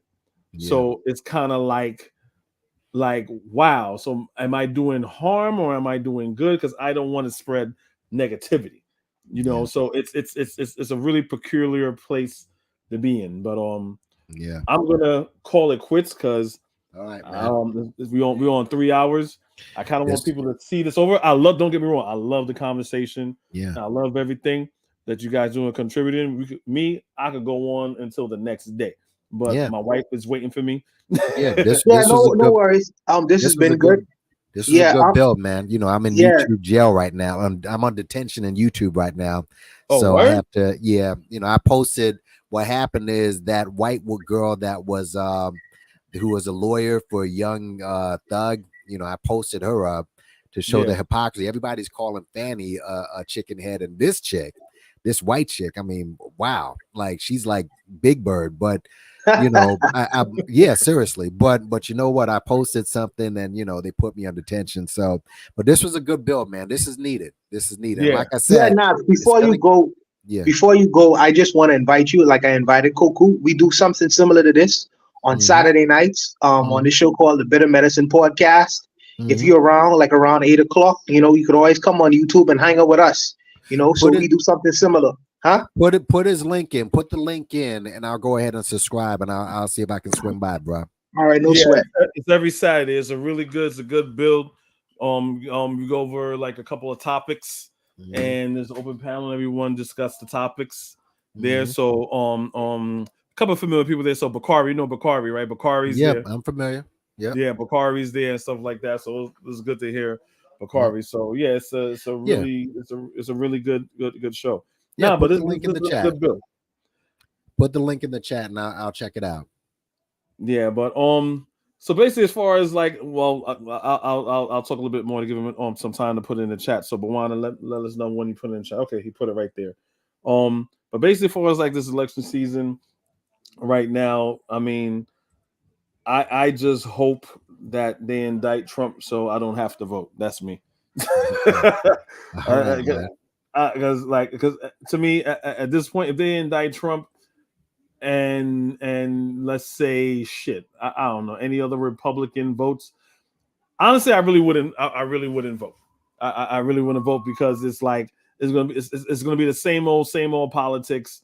It doesn't matter if I vote for Democrats. It doesn't matter if I vote for Republicans and stuff like that. But Donald Trump remains, which I doubt. If he's in the running, then it was like, yeah, I'll vote for unfortunately for Joe Biden again. I don't want to. I'd rather vote for Cornel West, but Cornel West doesn't have a chance in hell, which is sad. You know what I'm saying? So because they're gonna sabotage him, just like how they sabotage Bernie Sanders. Because I wanted Bernie to be on president on last time. You know what I'm saying? But they sabotaged him. They were pushing Hillary Clinton, and here we are.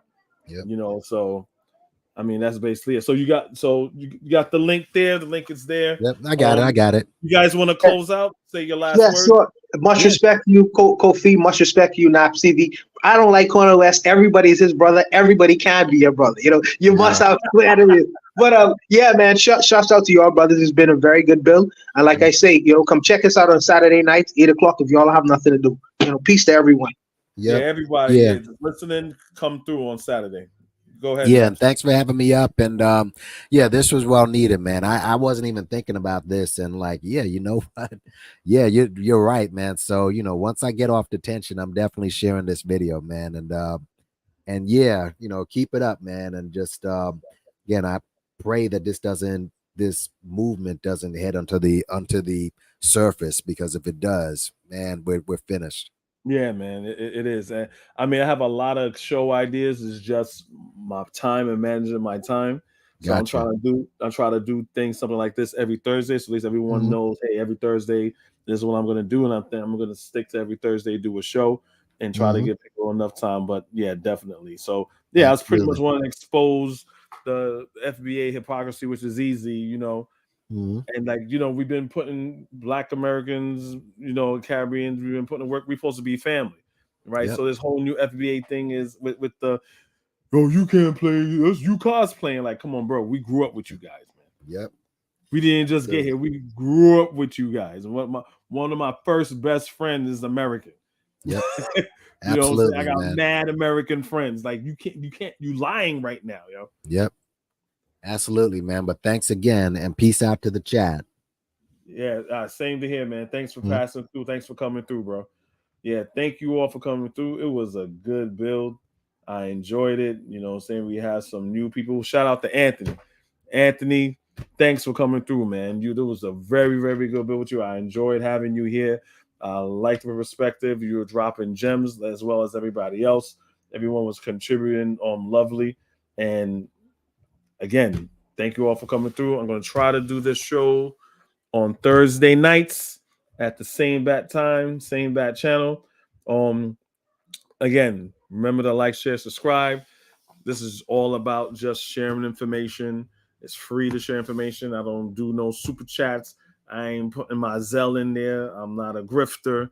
I'm not, you know what I'm saying, so-called Pan-Africanist, like Pan-African Strikes Back. I'm not Dinus. I'm not Tariq. I'm none of those grifter guys trying to get some money off of the people. I'm just here to share information and for everyone to have a voice.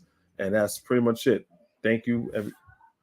Peace, everybody. Later. Thanks for coming through.